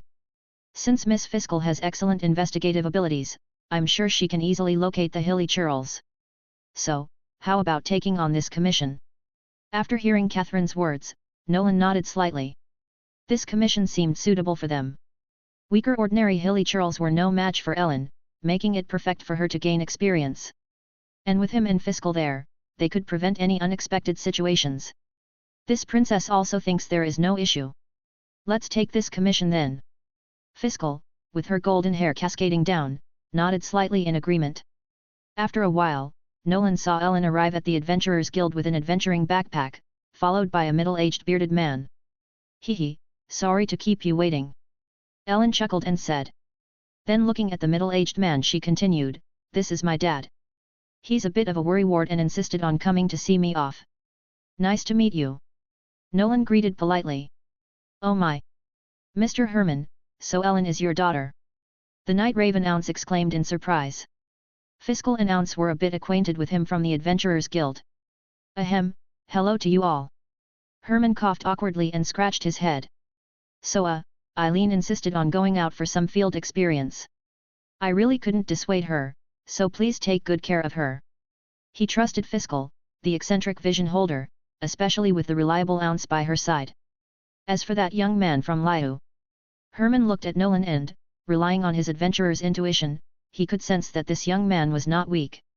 Chapter 92, The Hilly Churl Camp. Herman gave Ellen a long list of cautions and reminders. Only when Ellen couldn't take it anymore and ran off towards the city gates did Nolan and Fischl finally set off together, leaving Herman behind sighing as he watched their figures depart. The journey ahead was quite long. The place where the survey team was robbed by hilly churls was at the furthest outskirts of Starfell Valley near the beach. They had to pass through the Whispering Woods and Starfall Lake along the way, and then walk a long distance to reach their destination. Because the real Teyvat continent was much larger than the scaled-down version in the game, traveling on foot generally took most of the day. If the commission went smoothly they might make it back before nightfall. If trouble occurred they'd have to camp overnight, which was common for adventurers. On the Mondstadt Bridge, people came and went.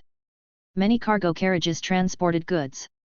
To avoid blocking others, Nolan and the others walked on one side, with Ellen leading the way as the employer. A group of white doves landed on the stone railing of the bridge. The birds pecked at the grains scattered on the railing, accurately swallowing them one by one. A young boy was feeding them.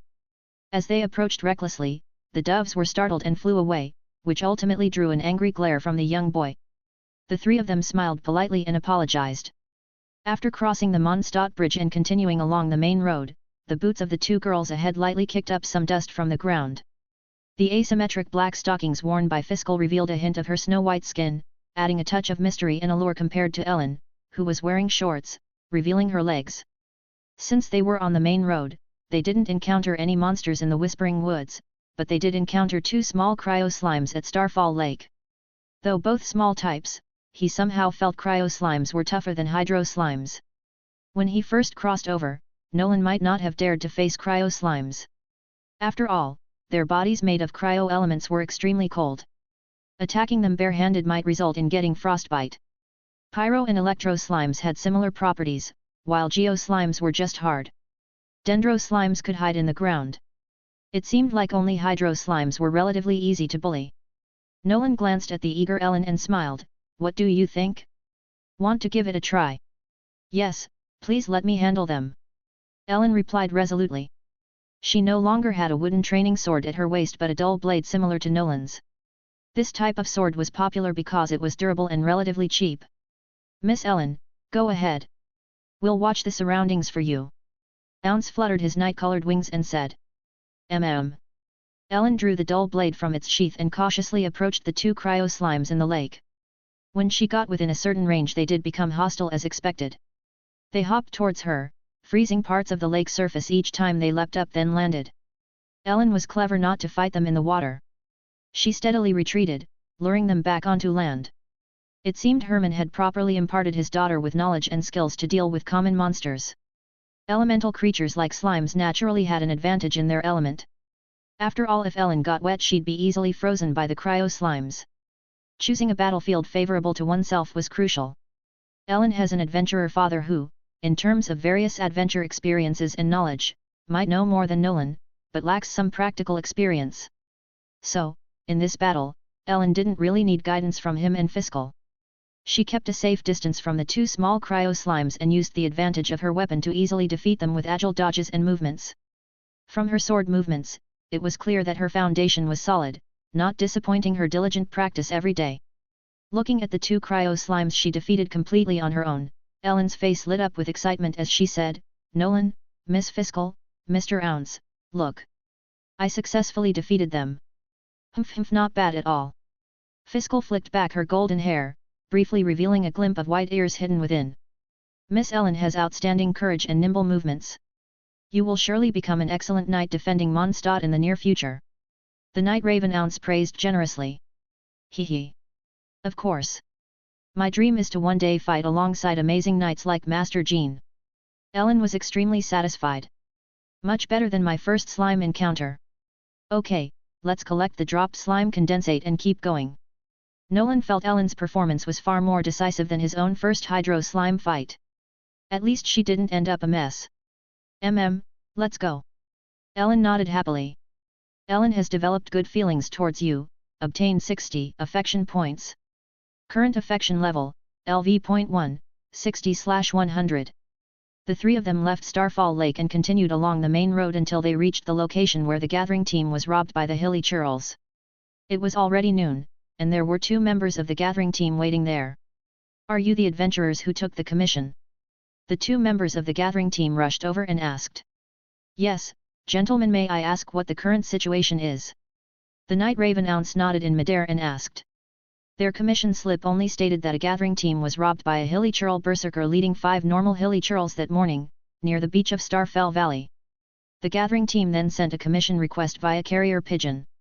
By the time Nolan's group arrived, over half a day had passed. They didn't know the circumstances now. Phew, you've finally arrived. One of the gathering team members said, our captain followed the traces of the hilly churls to their camp to prevent losing track of them. Follow me quickly. Oh? You've already found them? It seems we're quite lucky. We thought we would need to come and search again, Nolan said, a little surprised.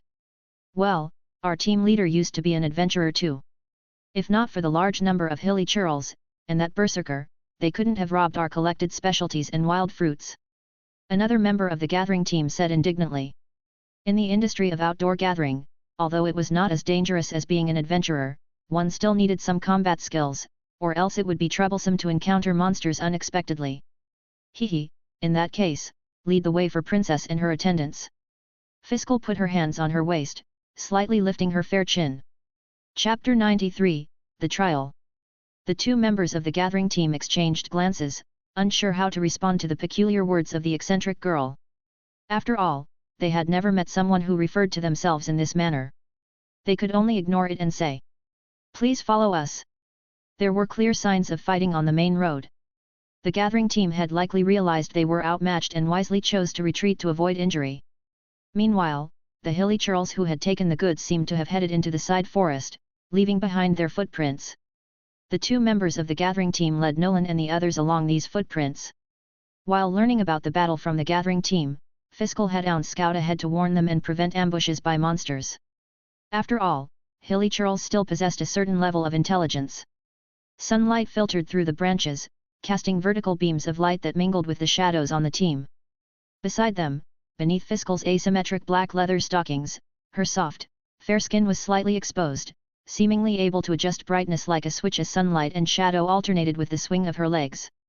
After about 10 minutes, they finally reached the end of the forest and saw a sturdy middle-aged man crouching in the bushes at the forest edge, peering out. "Captain, we're here," whispered a member of the gathering team to him. The captain of the gathering team turned around, making a SHH gesture with his finger on his lips, then pointed outside and whispered, "The hilly churls camp is ahead. Be careful not to attract their attention." Nolan and the others glanced through the trees and saw a makeshift shack constructed of wood and leaves not far away. Outside the shack, a hilly churl berserker lounged lazily on a hot air balloon filled with plundered goods, with a broad axe with a glowing hot blade lay beside it. He seemed to be the leader of this group of hilly churls. The other hilly churls had hung up a large pot and placed a small pyro slime beneath as a fire source for heating. They then dumped the robbed wild fruits and caught frogs and rats all together into the messy mix. Since their ingredients were probably unwashed, the pot contents looked rather murky. It killed one's appetite just looking at it. Wasteful. So wasteful. Seeing the food he worked hard to collect being cooked like this, the gathering team captain was quite furious. "Captain, with the adventurers this time, we can definitely take back the goods," another member of the gathering team said. "Gentlemen, there is no need to trouble yourselves. Please leave this to us." Ounce perched on a nearby tree, wings folded, and said, "Oh? You don't need our help." The captain of the gathering team was slightly surprised. Although they were the employer, they didn't have the idea that they should just stand by and watch after paying the commission. "Well, we are quite strong and can easily handle them, so there's no need to trouble you. It would make us seem unprofessional." Nolan nodded and smiled. Then he loaded the armor-piercing arrow onto the adventurer's hunting bow, secretly aiming at the most formidable hilly churl berserker. As long as it was taken care of, the other ordinary hilly churls could be left to Ellen to practice on. "Haha, are young people nowadays all this confident?"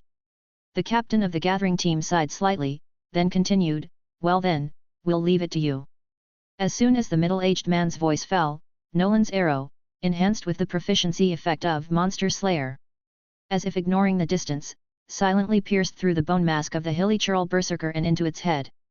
Defeated a powerful enemy, obtained 367 Adventure Express. Although the hilly churl berserker was an elite unit within the hilly churl tribe, elites also had their strengths and weaknesses. It was defeated so easily by Nolan, and judging from the Adventure EXP gained, its strength probably wasn't that great. Its death was so swift and silent that it hadn't even caught the attention of the other 4 ordinary hilly churls for a moment. Ounce. Fischl's left hand on her waist, right hand pointing at the remaining hilly churls. "Understood, miss." Hearing the command, Ounce immediately fluttered his wings and shot forth like a night-colored lightning bolt. In a flash he spat continuous electro balls at the pyro slime being used as a fire source beneath the pot. The overload reaction between the pyro and electro elements caused a boom, blasting the pot and hilly churls flying. "Ellen, you're up," Nolan said softly. At this moment, several ordinary hilly churls had already suffered some damage, impacting their movements. It was a perfect opportunity for Ellen to gain some experience in facing multiple opponents. Ellen nodded heavily, her excitement apparent on her face. She drew her dull blade and approached the few dazed hilly churls alone. "Yay!" The hilly churls let out an angry sound.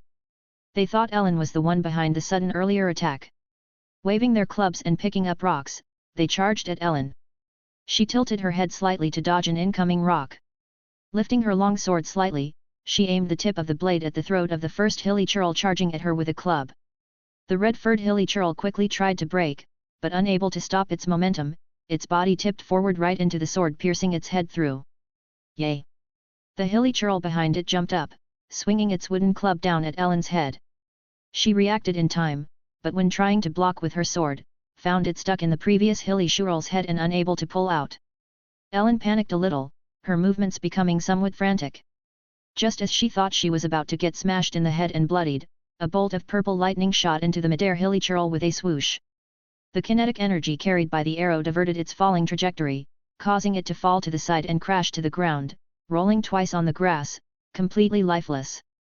As Ellen breathed a sigh of relief, she looked in the direction of the purple lightning and saw the eccentric Miss Fischl, who had just lowered her bow. "Thank you," she said gratefully, then pulled out her dull blade to continue facing the remaining two hilly churls. Humph, it's nothing." Fischl flicked her golden hair behind her ear, a proud smile appearing on her fair face. Then she looked at Nolan, her eyes filled with happiness. "The sin-purging arrow is indeed more handy now. As expected of this princess's reliable attendant. Fischl has developed good feelings towards you, obtained 120 affection points. Current affection level LV.6, 560/600. This was the first real battle using the slightly improved sin-purging arrow. Chapter 94, Blue Spirit. After the minor incident, Ellen became more adept in battle. The most dangerous hilly churl berserker was taken out first, and the remaining normal hilly churls were also injured by the overload reaction blast. So, with a little effort, Ellen successfully defeated them all. "Great! Now we can retrieve all our goods!" exclaimed a member of the gathering team joyfully. "Thank you," the captain of the gathering team said with some emotion. Although he had been an adventurer before and was quite skilled, he could never achieve a one-shot kill on a hilly churl berserker. And this was already quite impressive among ordinary adventurers. The girl with the vision would surely be even stronger. As for the girl named Ellen, the captain of the gathering team guessed that she was probably a novice adventurer with little experience. After all, he could tell that she was still training herself in the wilderness. "No problem. You all should check if any goods were lost though. It'd be a pity if the sales don't even cover the commission fee." Nolan laughed lightly as he put away his adventurer's bow. "Haha, if that's the case then we're just unlucky." The captain of the gathering team laughed heartily, then called the two members of the gathering team to leave the forest and head towards the small hilly churl camp. If not for that hilly churl berserker, they could have retrieved the goods themselves. No, without the hilly churl berserker, their goods wouldn't have been stolen at all. Alas, now those goods came with an extra 60,000 mora commission cost. Upon inspecting the goods, the whole survey team breathed a sigh of relief. The specialties and wild fruits were largely intact, and most importantly, the transport balloon was undamaged. Quite fortunate really. The gathering team paid Nolan and his companions 6 coins of 10,000 mora each, confirming the perfect completion of the commission, and then they left with the transport hot air balloon. "They're really generous." Nolan laughed as he tossed the 6 glittering coins of mora into the air and caught them. As Ellen walked over sheathing her dull blade, using her fair hand to wipe traces of sweat from her brow, she said happily. "Thanks for your help." She had come to practice her skills and gain experience. While injuries were best avoided, without her 2 comrades watching over her, she surely would have gotten smashed in the head back there. "Why, Miss Ellen, you are our employer after all." Ounce fluttered his night-colored wings beside Fischl. "Yeah, that's right." Nolan nodded, then tossed 2 coins of 10,000 mora to her. Ellen looked quite surprised, fumbling the golden mora coins in her soft hands before clutching them with a confused look at Nolan. "What's this?" Nolan was about to answer when Fischl raised her fair chin slightly and said, "Humph, the meaning of my reliable attendant is that you also contributed to this commission, so naturally, you should get your share of the commission fee."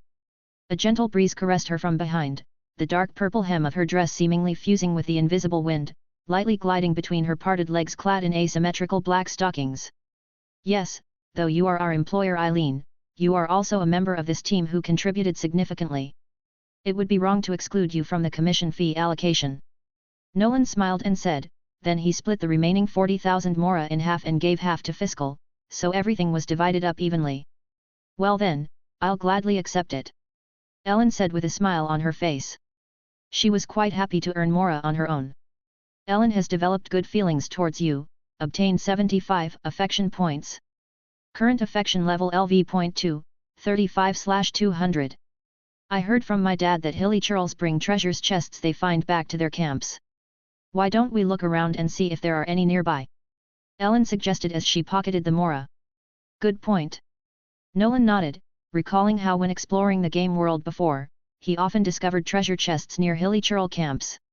Then the group looked around, but they didn't find any traces of chests. Fischl stood with her legs slightly closed, the black and purple hem of her skirt lightly brushing against her black stockings, revealing a glimpse of her fair skin on her calves. She crossed her arms, her fair fingers resting between her soft arm and her side chest, her emerald eyes looking into the simple hilly churl shack. "Did your highness find anything?" Nolan asked as he returned empty-handed. He could easily see the situation inside the shack from outside. Apart from 2 square wooden crates, there were only scattered vegetables and wild fruits. "My eyes of revelation see all secrets hidden here. Go forth, my loyal attendant. A precious rarity lies within those unassuming crates." Fischl's mouth curled up, confidently pointing at the wooden crate inside the shack. "Oh!" Nolan was slightly surprised. Could there really be something inside? While little Amy's eyes of revelation were likely just fantasy, perhaps there were indeed treasures to be found. Nolan drew his dull blade +20 and gave the crates a few slashes upon entering. The reinforced steel blade passed through the wood like water, effortlessly splitting the crates into 3 pieces that clattered to the ground. Humph, did this princess not speak true? Fischl lightly stroked the black fishnet top of her off-shoulder short dress, her face slightly lifted, her fair and delicate jawline facing Nolan. "Indeed you did," Nolan said with a somewhat surprised nod. In the spot where the crate was split, a translucent aquamarine little spirit was floating and swaying. Although it wasn't a treasure chest, finding a blue spirit was almost the same as finding a treasure chest. Mysterious Seelie or blue spirits were peculiar beings that guided players to solve puzzles and find chests in the original game world, seemingly holding the same purpose here. Every adventurer considered encountering a spirit as lucky. Following it would lead to discovering chests, and if encountered in a predicament, it might even lead to finding a way out. "Wow! It's a blue spirit!" Ellen exclaimed with excitement as she approached. As the daughter of an adventurer, she naturally knew a lot about blue spirits. She had often heard tales from her father about how adorable spirits looked. To unexpectedly encounter one today. "This is my first time seeing such a wondrous creature. Why don't we follow it and see if we can discover any treasures?" Ellen suggested eagerly. "Of course we should." Nolan smiled in response. Chapter 95, Damp Cave. Nolan gave up the chance to approach the blue spirit and handed it over to the curious Ellen. Although he was also quite curious, Fischl indicated that there was nothing special about it. Touching it felt like touching air, with no tactile feedback at all. But what was magical was that the aquamarine translucent spirit would react to it, slowly drifting in a certain direction, just like it was doing now. Ellen gently touched the blue spirit, and it slowly floated out of the hilly churl shack, flying to the top of the hilly churl shack in everyone's gaze. Then it slowly stopped and swayed leisurely in place, as if waiting for Nolan and the others. At this point, someone needed to touch it again for the blue spirit to gain the momentum to continue moving. "I'll do it since it's so high," Nolan said with a light smile, then jumped up and grabbed the protruding wooden board on the roof. With a slight effort, he easily pulled himself up. Here at the peak was a hole in the center, apparently a hilly churl architectural quirk. It could collect rainwater or allow smoke to ventilate when cooking inside. Nolan couldn't comment on whether this design was good or not, he could only say that it was the hilly churl's life experience and wisdom. As he approached and touched it, the blue spirit moved again, this time drifting towards the distant cliff behind. Nolan jumped down from the shack roof and ran over to the mountain wall with Fischl, Ellen, and Ounce. It was estimated to be about 3 to 4 meters high here, and it seemed a bit far to go around, so climbing up was the best choice. For the few of them, climbing up to this height wasn't too difficult. Even Eileen, who was slightly weaker, practiced swordsmanship every day to train her body, so her physical fitness wasn't weak. "Ounce!" Fischl called out to her raven companion, her hands covered in black silk sleeves.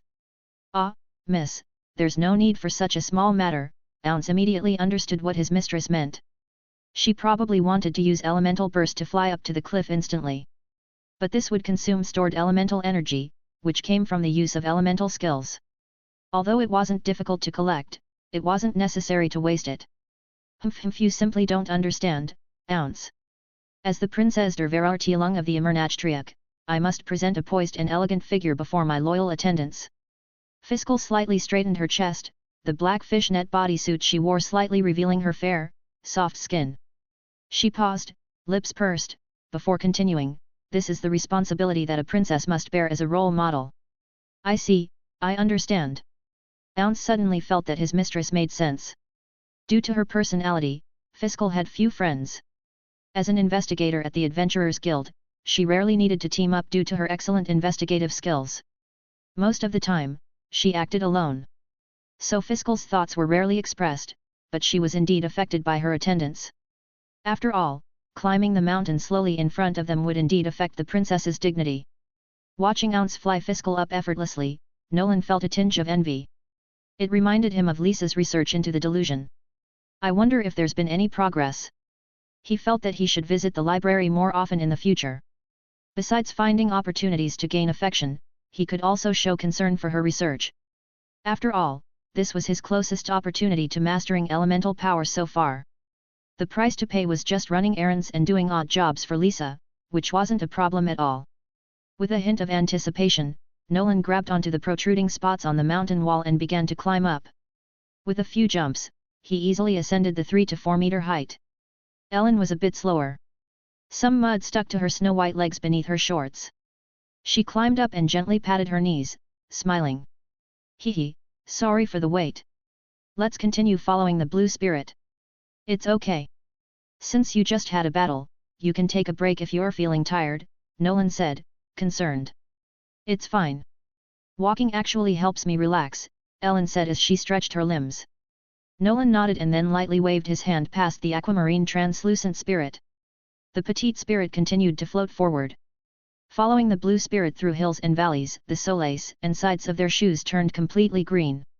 This was because there was an unusually large amount of grass in the Mondstadt region. It was basically impossible to move without stepping on grass. This made Nolan, who used to be a child who loved plants, feel a slight moment of guilt. He sighed, the past is gone, but there's nothing I can do about it now. Then he quickly stepped on the grass and continued forward. The destination the spirit was heading to was a bit far. According to the pocket watch carried by Fischl, it took Nolan and the others over an hour to finally arrive at their destination, the entrance of a dark cave. Well, after all, the Teyvat continent in reality was much larger than in the game, so it was natural for them to run for a longer time following the blue spirit. The spirit floated back to its spirit platform and curled up into a ball, looking like a burning aquamarine candle. At this moment, a wooden treasure chest suddenly appeared in front of the spirit platform with a bang, just like in the game. It was quite miraculous. It was difficult to speculate on the power or ability hidden within this. As for these matters, Nolan, who was still weak, couldn't investigate them. Anyway, it wasn't a bad thing. He happily accepted any benefits. He let Ellen open the chest. As usual, a pile of dazzling gold coins with a face value of 1 moras came into view, mixed with 2 1-star artifacts. Their effects weren't too significant, but it was good to keep them as strengthening materials for higher star artifacts they might encounter in the future. For now, Fischl, who possessed the vision, temporarily took care of these treasures. Then, the group turned their attention to the dark cave. Ounce the night raven, who flapped his night-colored wings, pondered for a moment and said, "Since the blue spirit brought us here, there must be something special about it, right?" Ounce's thoughts were also shared by Nolan and the other two. As adventurers, they couldn't overlook any abnormal locations where they had the chance to find treasure chests. They had to explore it, of course, but they couldn't rush in recklessly either, as they didn't know what was inside. If it turned out to be some terrifying monster, it would be no different from sending themselves to their deaths. Ounce, go forward and search the hidden secrets buried here for this princess. Fischl, standing slightly apart with her right leg wrapped in black silk tights and her left leg in thigh-high lace stockings, pointed her finger at the dark cave and instructed Ounce. Chapter 96, Elemental Ore. Yes, miss. Ounce had the characteristic of being summoned back by Fischl at any time. It might also be an elemental creature itself, so it basically wouldn't encounter any real danger. So in this situation, having him scout ahead was the perfect choice. Ounce flapped his dark wings, gliding into the gloomy cavern. His vision synchronized with Fischl's eyes. The uneven cavern walls and floor flashed rapidly through the raven's peripheral vision. In less than a minute, it reached the end of the cave. Below it was an indiscernible dark pit, while above stood 3 small braziers. They would need to light a fire to see what lay below. Fischl, who saw this through Ounce's eyes, informed Nolan and Ellen of the situation. This place's secrets are now laid bare before us. Come, let us venture forth. Fischl's feet landed on the ground as she walked towards the dark cave. The moment before, the green grass brushed against her black high-heeled short boots, and the next second, shoe prints were left on the muddy rock ground inside the cave. Nolan and Ellen followed without hesitation. She said this probably because she hadn't seen any danger through Ounce's vision. After all, the Princess of Imernachtriaca's abilities were most trustworthy, though her eccentric persona took some adjusting for Ellen. Except for some naive people who believed everything or those who were familiar with Fischl, the general public's thinking might be a bit behind. The role of Ounce in facilitating communication among them couldn't be ignored. The light in the cave was dim. As they walked about 4 to 5 meters in, Nolan noticed that the cave walls were somewhat moist, indicating that there seemed to be plenty of hydro elements. Considering the lush grasslands in Mondstadt all year round, it was normal for there to be ample underground water. As they continued deeper, the environment became darker, and water stains began to appear on the ground. Their shoes made a sizzle sound as they stepped on the sticky ground. Although there was no wind, Nolan also felt that the environment in the cave was slightly cool. Unnoticed by all, a water droplet gathered on the cavern ceiling, then slipped through Fischl's radiant golden locks to land squarely on the pale back exposed by her short black dress.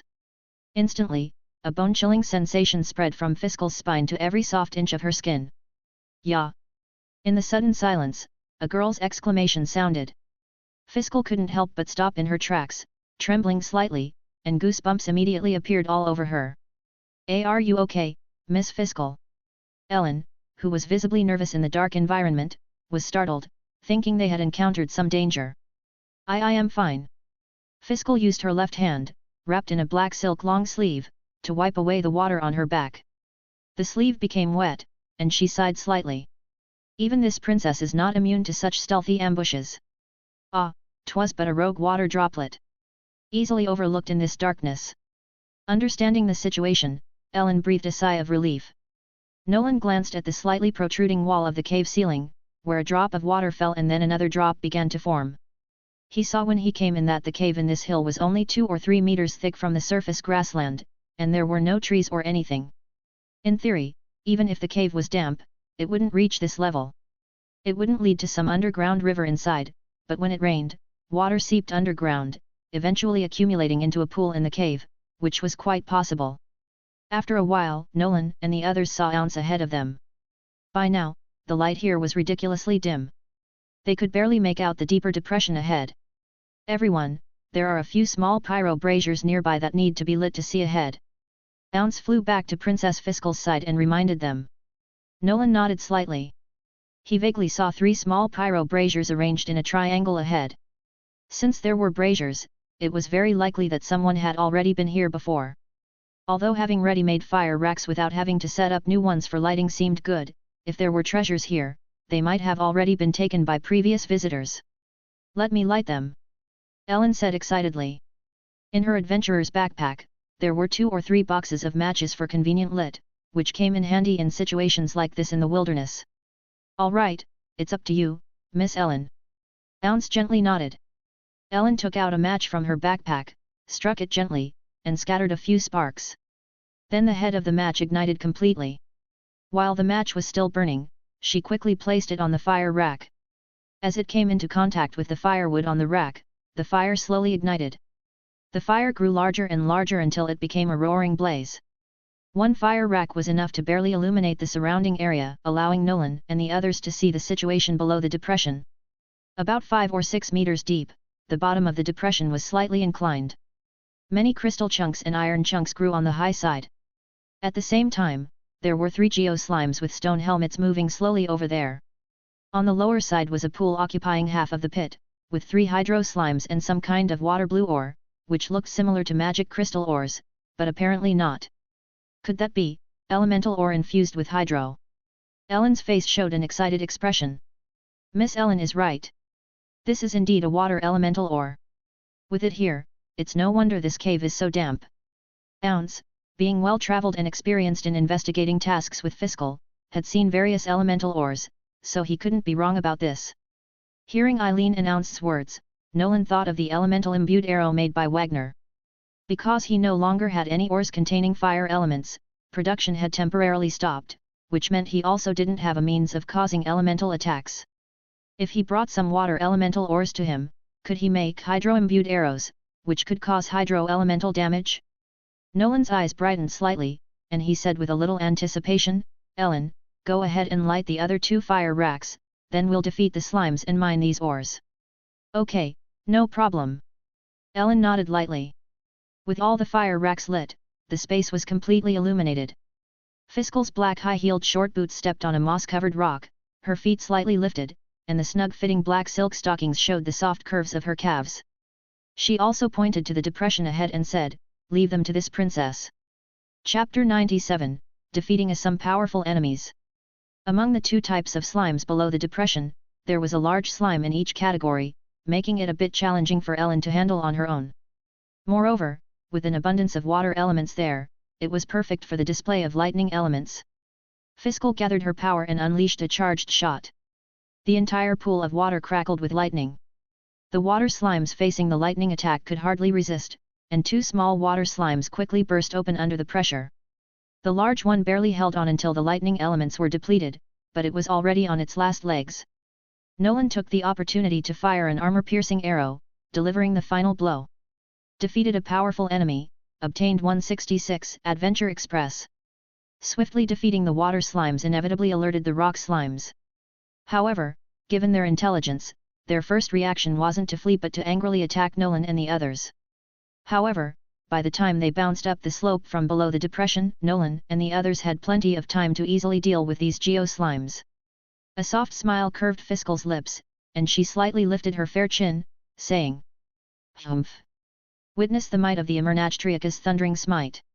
She suddenly recalled Ounce, the night raven, and then looked towards the group of geo-slimes. With her right hand clad in black silk sleeves that exposed her palms, she gently clenched it. A night raven formed of shadows and lightning once again descended from the dark realm, bringing with it the thunderous judgment. The geo-slimes were instantly blasted away by the force of the thunder, and even their rock armor, which was unresponsive to lightning elements, was easily shattered. Some purple energy orbs were born from the use of elemental skills, floating towards Fischl's body, being absorbed by her. She had previously used up her stored elemental energy during the integrated flight with the Night Raven, so now she could accumulate some elemental energy by using elemental skills. Otherwise, she wouldn't have a readily available elemental burst. Fischl's elemental skill Nitrider allowed her to summon Ounce at a designated location when he was absent, unleashing a devastating electro strike on her foes, a cunning tactic for an ambush. After the rock armor shattered, the geo-slimes couldn't reassemble themselves in a short time. For geo-slimes, without their rock armor on top, they felt insecure and immediately began to panic and retreat. Their soft and bouncy bodies, hopping and running back, were quite amusing. Fischl's soft legs, wrapped in black stockings, parted slightly, and her arms and shoulders straightened as she pulled the bowstring. Looking down the underside of her arm, she once again saw the smooth white armpits and the soft, round curves of her chest. Before Fischl could unleash her thunderous attack, Nolan quickly defeated the large slime with 2 consecutive arrows. Defeated a powerful enemy, obtained 178 Adventure Express. Hey! How dare a mere attendant steal the princess quarry? Fischl huffed, her emerald eyes glaring at Nolan in some dissatisfaction. Cough! Your Highness, as an attendant, it's my duty to share your burdens. How can I trouble you to take action for such a trivial matter? Nolan tried to brush it off. In fact, there was no need to be overly secretive with Fischl. After all, it was normal for people to have some secrets, and as a friend, she would surely understand not to delve too deeply. Being too obvious in covering up would only make oneself appear too concerned, which would create resentment among everyone, and one couldn't afford to accidentally lower the favorability rating. Humph, why didn't you say that just now? Fischl put away her bow and arrows, her hands clasped under her chest, lifting her fair chin, with a very satisfied look on her face. Fischl has developed good feelings towards you, obtained 240 affection points, current affection level LV.7, 200/700, ... He thought with a chuckle that what she said and what she thought were completely different. Speaking of which, this scene seemed familiar, as if it had happened before. Ellen, I'll leave those 2 remaining slimes to you. Nolan smiled and said. Sure thing, leave it to me. Ellen replied happily. The EXPs provided by the 2 small slimes weren't much, so they could continue to be handed over to Eileen for practice. After the rock helmets of the small geo slimes were shattered, they seemed weaker than the water slimes. After all, the latter had water attacks, while the former just fled when scared. So Ellen quickly dealt with them, once again putting her studies into practice and gaining more experience in dealing with enemies. With these, Ellen didn't feel like she wasted the pocket money she had saved up for so long. "Let's go, let's see if we can dig out those ores below," Nolan said excitedly. "Hey!" Eileen collected all the slime condensate that had fallen from the defeated slimes, and heard Nolan's words, and asked with a slight bit of doubt, "But, you have to have a tool if you want to dig out the ores, right?" Ellen was right. To mine crystal ores, one needed excavation tools. As a last resort, heavy weapons like great swords could be used to smash them and collect them. However, in doing so, the parts of the crystal ores buried underground couldn't be collected, and besides, they didn't have anyone proficient in using two-handed weapons. "Don't worry about that, Miss has quite a complete set of exploration-related items." Ounce, flapping his night-winged feathers, reassured them. "That's right." Fischl flipped her fair palm, and a wooden-handled iron shovel appeared, which she then inserted into the damp soil of the cave. "This is the tool for excavating treasures that this princess uses in this world. The only treasure originating from the Evernight Kingdom." She stood on the foothold of the shovel, wearing black ankle boots, and released the shovel, embracing her chest covered with meshed black silk, glancing at Nolan, and continued, "Humph, my attendant, do not let such divine artifacts go to waste. What Miss means is that there's only one shovel, so the mining task can only be left to you, Sir Nolan." Ounce reiterated as usual. Nolan paused, looked at Ellen, and noticed her slightly blushing face. Then, she silently averted her gaze, shifting it to the ground. Little Amy even gazed at him confidently with her beautiful eyes, as if saying with a righteous air, with an attendant present, there was no need for the princess herself to take action. Well, since there was only one shovel, as a guy, it really wasn't appropriate to let a girl take the lead. The three carefully descended the slope towards the depression ahead. The moss-covered mountain wall blocking the end was slightly greenish due to the abundance of moisture, and slightly greenish crystals seemed to grow in the crevices where the mountain wall met the ground. These clear objects from the earth were valuable materials for making weapons and could also be forged into fine forged magical ores to strengthen weapons. They were very practical ores. The market price was probably between 1,500 to 2,000 mora per piece, and there generally wasn't much fluctuation within this range. And now, there were quite a few crystal ores here. After a rough estimate, their value was not low. Thinking of this, Nolan plunged the iron shovel into the soil next to a crystal ore and began to excavate. Chapter 98, Mist Flower Kerala. A mere iron spade could not dislodge the crystal ore directly. It was unyielding as a mountain. The only way was to loosen the soil around it and excavate the entire embedded crystal ore. This posed no great problem, save the toil it demanded of Nolan. Mining was laborious work indeed. And try as he might to avoid it, at times the spade would strike a stubborn rock, sending jarring forces up the shaft to numb his hands, for every action meets its equal opposite reaction. Unable to aid in the digging, Ellen sought instead to gather the slime condensate from the pool where Fischl and Nolan had defeated the aquatic slimes. However, when Fischl and Nolan defeated these water slimes, they were in the water, so now their drops were also at the bottom of the pond. Due to the clear water quality, it was apparent that the pond was quite deep, probably about 30 to 40 centimeters. Fortunately, Eileen was wearing shorts, so as long as she took off her boots, she could easily collect the slime condensate without getting her clothes wet. Oof, it's cold. Finding a relatively dry rock, she took off her boots and socks, then waded into the water. The stagnant water in the cave, without sunlight for years, was unusually cold, feeling like just melted ice blocks. After taking a few steps, she regretted it a bit. But the loot was right in front of her, within reach. If she gave up now, Miss Fischl and Mr. Nolan would look down on her. So, gritting her teeth, Ellen continued to endure.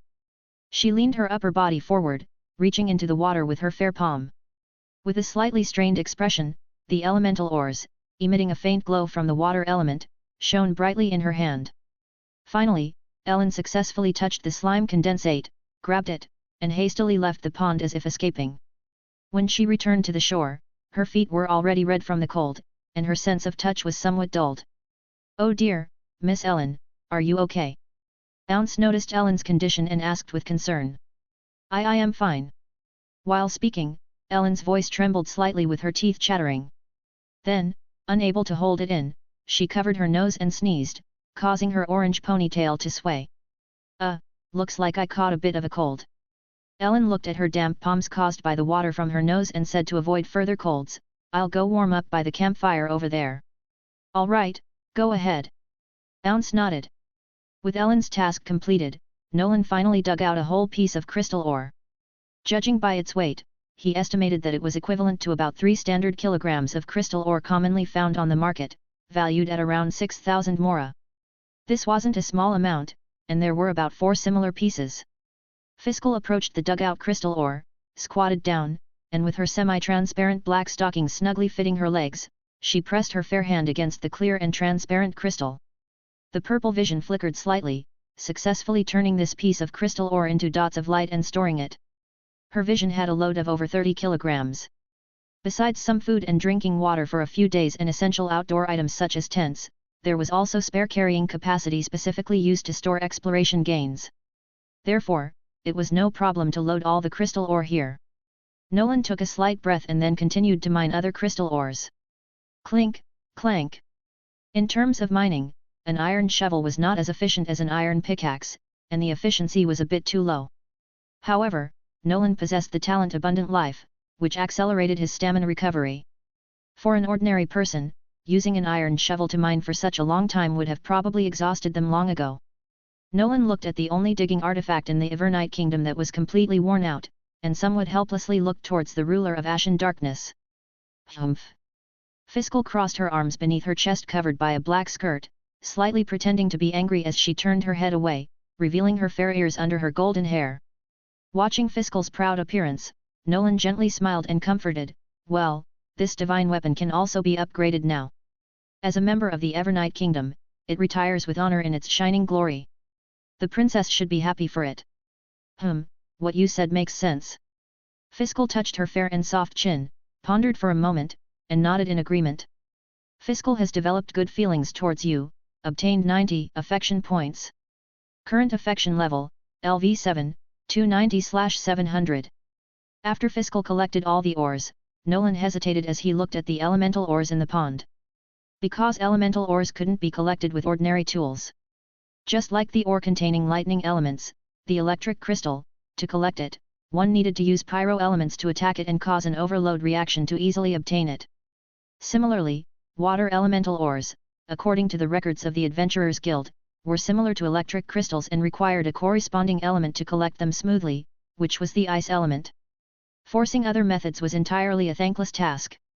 Like electric crystals, it would also be harmed by water elements upon contact, and of course, ice elements were not the only way to collect water elemental ores. As long as one was strong enough, they could directly break it with their hands. But obviously, Nolan hadn't reached that level, so he could only use the method of attacking with ice elements. When adventurers encountered water elemental ores during exploration, they would generally use ice cubes or catch a small cryo slime to solve the problem. Unfortunately, Nolan had none of these. The elemental potions he had were all pyro and electro elements, and looking at Eileen roasting above, it was apparent that she didn't have anything related to ice elements either. So Nolan finally turned to Fischl, who was the last possibility among the few present. Otherwise, they could only temporarily miss out on these valuable water elemental ores and collect them later. Fischl sighed pretentiously, slightly lifting her fair chin, placing her hands on her waist, and lightly touching her soft abdomen tightly covered by the black silk bodysuit. She said somewhat proudly, it seems this princess's intervention is required once more. Oh. Nolan cooperatively showed a puzzled expression, does the princess have a solution? Of course. Fischl took 2 steps closer to Nolan and the pond. The purple-black intertwined hem of her skirt swayed slightly, revealing her thighs covered by the overknee strap-style black silk stockings. Even in the dimly lit cave environment illuminated only by firelight, they couldn't conceal their snowy whiteness and softness. She raised her palm slightly, and a blue flower emitting a faint cold air appeared in her palm. This is the ice mist flower that the young miss collected some time ago. The cold air on it is well preserved in her vision and has not completely dissipated. It should be no problem to use it to collect these water elemental ores. Ounce, flapping his wings and flying, explained for his young miss. Chapter 99, the windmill flower garden. Ice mist flower. Nolan had a pretty deep impression of this plant. In contrast to the flame flower, it harbored ice elements and liked to grow near water. If one wasn't careful while collecting it and ended up getting themselves wet, there was a high probability of being frozen by the cold air.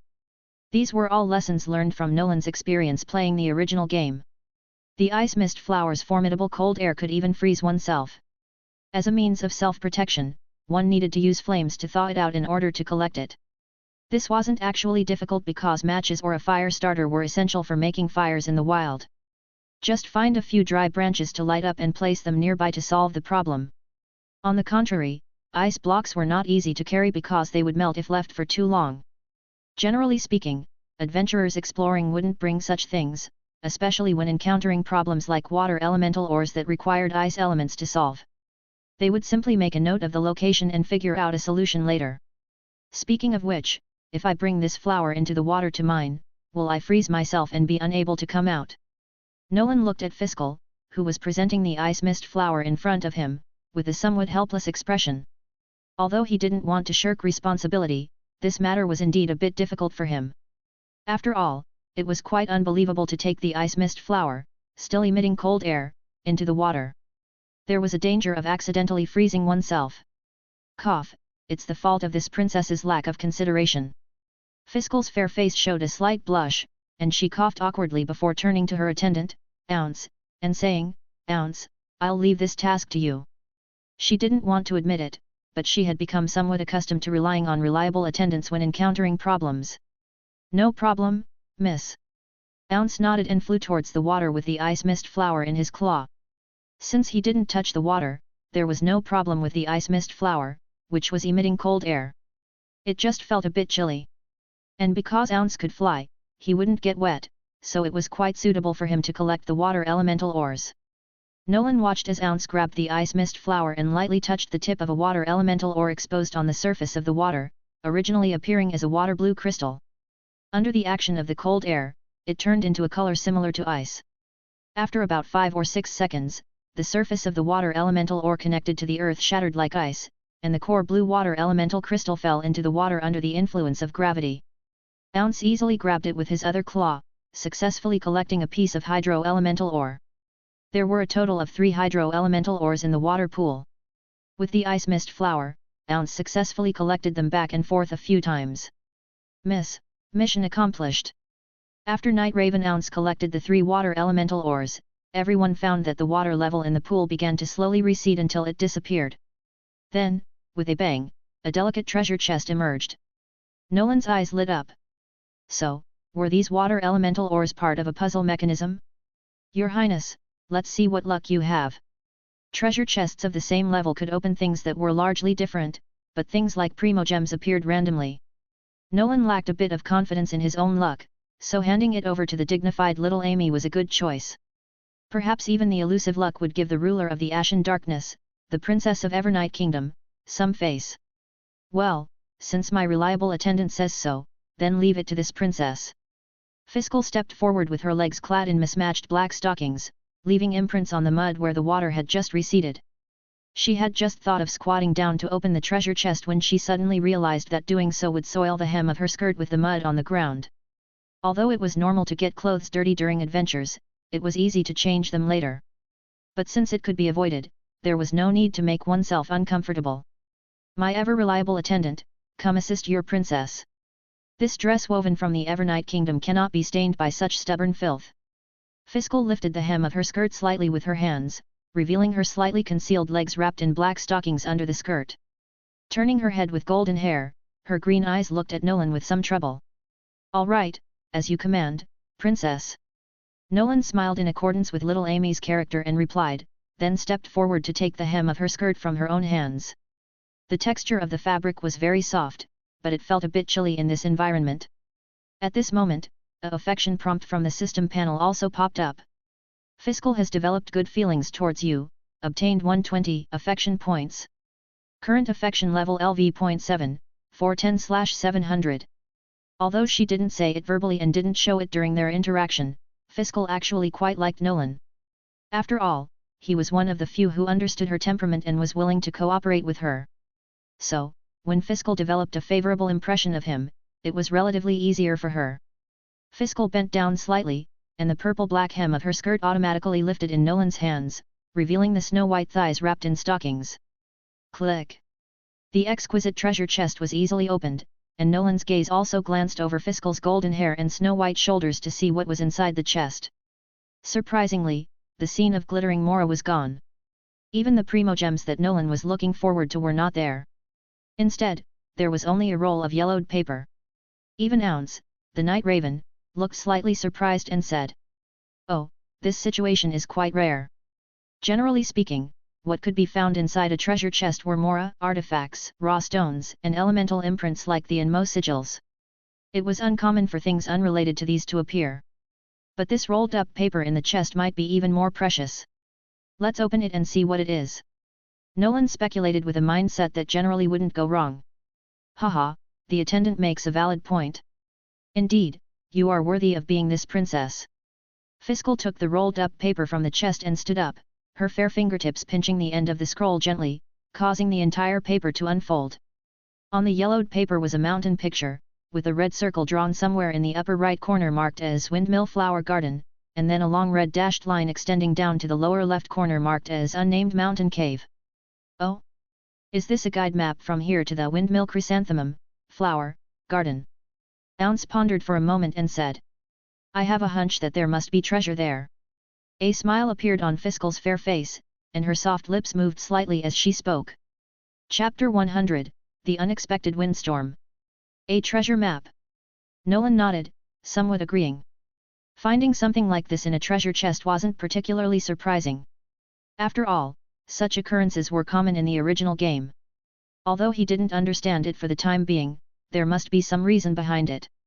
Besides, the mere existence of a treasure chest was already miraculous enough, having a treasure map was nothing extraordinary. "By the way, I'm not sure what time it is now. We should head out and check. If it's too late, we'll have to put off the treasure hunt until tomorrow," Nolan said, gently releasing the plum-black hem of Fischl off-shoulder mini dress. The sliding hem lightly brushed against the soft legs wrapped in black stockings due to gravity. Fischl nodded and walked back from the muddy ground. Let's go back." As they walked along the gentle slope and reached the top, they called Ellen, who was still roasting by the fire, ready to leave the cave. After all, they had reached the end of the cave, and there was no other place to explore. Leaving the depression with the water pool, the flame gradually disappeared, and the cave returned to darkness. It didn't take long before Nolan's group reached the cavern entrance, greeted by golden rays of the setting sun pouring in, bathing the walls in a warm amber glow. "Finally out. It feels a bit oppressive staying in a dark cave for too long." Ellen ran to the outside of the cave and opened her arms as if to embrace the sun. Nolan and Fischl followed closely behind. Bathed in the sunlight, Fischl felt lazy all over and couldn't help but stretch. Interlocking her fingers, she raised her hands with the palms facing upwards, wearing black thin long-sleeved gloves. Her snow-white armpits were fully exposed, and the curves of her chest wrapped in the shoulder-revealing skirt and bodysuit were also accentuated. "At this time, we might not be able to go to the Windmill Chrysanthemum Garden. After all, according to the map, it seemed quite far away. In 1 or 2 hours, it might be completely dark, making it inconvenient to travel in the dark." Although everyone had tents with them, they were only used as a precaution for camping in the wild. It was best to avoid it if possible. After all, the wilderness at night was still a bit dangerous. "Yet, if we don't go back soon, Mom and Dad might worry." Ellen nodded, her orange ponytail swaying slightly. After all, she still couldn't handle things independently. It was natural for her parents to worry. "Well, this princess is also tired. Let's go back." Fischl parted her lips, yawning a bit, and was about to move her legs clad in black stockings to leave. Her attendant, Ounce the Raven, suddenly noticed something and looked up at the sky. "Miss, look! Up there, some huge creature is flying this way," Ounce said with some surprise. Hearing Ounce's words, everyone looked curiously at the dim sky. With their good eyesight, Nolan was the first to see a large creature flying towards them from the upper right corner. A draconic head. A verdant body. 3 tiers of breathtakingly beautiful wings, large to small, arrayed in descending order from front to back. However, despite the appearance of this creature resembling something out of a fantasy, Nolan showed no appreciation. Instead, his pupils shrank as he shouted, "Run! Get back into the cave quickly!" However, whether it was Ellen or Fischl, they were momentarily immersed in shock, their reactions slightly slower. The verdant draconic being swiftly flew over them from above. Whew! Just as Nolan thought the ethereal dragon hadn't noticed them and started to relax. Kaye! The two girls couldn't help but cry out. An unstoppable gale force wind immediately followed, effortlessly sweeping up the grounded trio like leaves in the breeze, about to smash them against the cavern walls. Fischl was probably of a higher level, but neither of the girls had Nolan's strong physique. If they crashed like this, they might not be seriously injured, but it would definitely be painful. Fortunately, Nolan was slightly behind them when they were swept away, so he instinctively shielded them in his arms. The warm and soft sensation of the girls' bodies just transmitted to his brain through his hands, and then a stronger sense of pain came from his back. Nolan realized that he might have overestimated himself, the force of the hurricane was too violent. Even with the adventure backpack as a cushion, he almost spat out blood without directly hitting the cave wall. Subsequently, Nolan was rubbed against the wall by the remaining kinetic force of the hurricane, feeling as if the backpack had completely disintegrated and its contents were scattered all over the ground. Finally, Nolan fell to the ground, rolling several times while protecting Fischl and Ellen, before coming to a stop. He lay on the ground with the girls' soft bodies pressing on his hands, unable to move at all. His back felt hot, aching, but fortunately, the pain was relatively superficial, indicating that his muscles or bones were not injured. Fischl and Ellen, cushioned by Nolan's backpack and body, except for the final rolls on the ground, hardly had any other bumps or bruises. The two girls quickly got up and turned back, patting Nolan's cheek. Fischl's expression was somewhat worried as she asked, "Nolan, are you all right?" She leaned over Nolan's body, her knees pressed against the ground through the black stockings, the purple-black skirt hanging down along the curve of her buttocks, eventually touching the ground and getting slightly damp with mud. Ellen also asked him with the same worried tone. Nolan turned his head, spat out a bit of blood with barely perceptible traces, took a deep breath, and smiled, "Help me up." Luckily, there was cushioning from the backpack, it should be fine. Of course, his words weren't just bravado, the minor self-healing boost from the abundant life specialty was kicking in, the pain already starting to dull. Hearing Nolan's words, which didn't seem forced, the two girls breathed a sigh of relief. "Thank you." Ellen helped Nolan up. She hesitated for a moment, wanting to express her gratitude, but didn't know what to say. In the end, she could only express her gratitude with the simplest words. "Ellen has developed good feelings towards you, obtain 300 affection points. Current affection level, LV.3, 135/300. Hey! Nolan, whatever, you, don't take the initiative to shield this princess from harm next time. It's just a bump, it's not a big deal." The worried expression on Fischl's fair face faded away as she stood up, crossed her arms over her chest, and then revealed a slightly annoyed expression. "Fischl has developed good feelings towards you, obtained 450 affection points. Current affection level, LV.8, 160/800. Looking at the significantly increased favorability of the two, Nolan felt that it was fine to do it again, but then again, the creature that just appeared must have been Stormterror aka Dvalin, right? How did it appear here? Nolan was slightly confused. End of chapter/volume 1, Girls. Thanks for listening.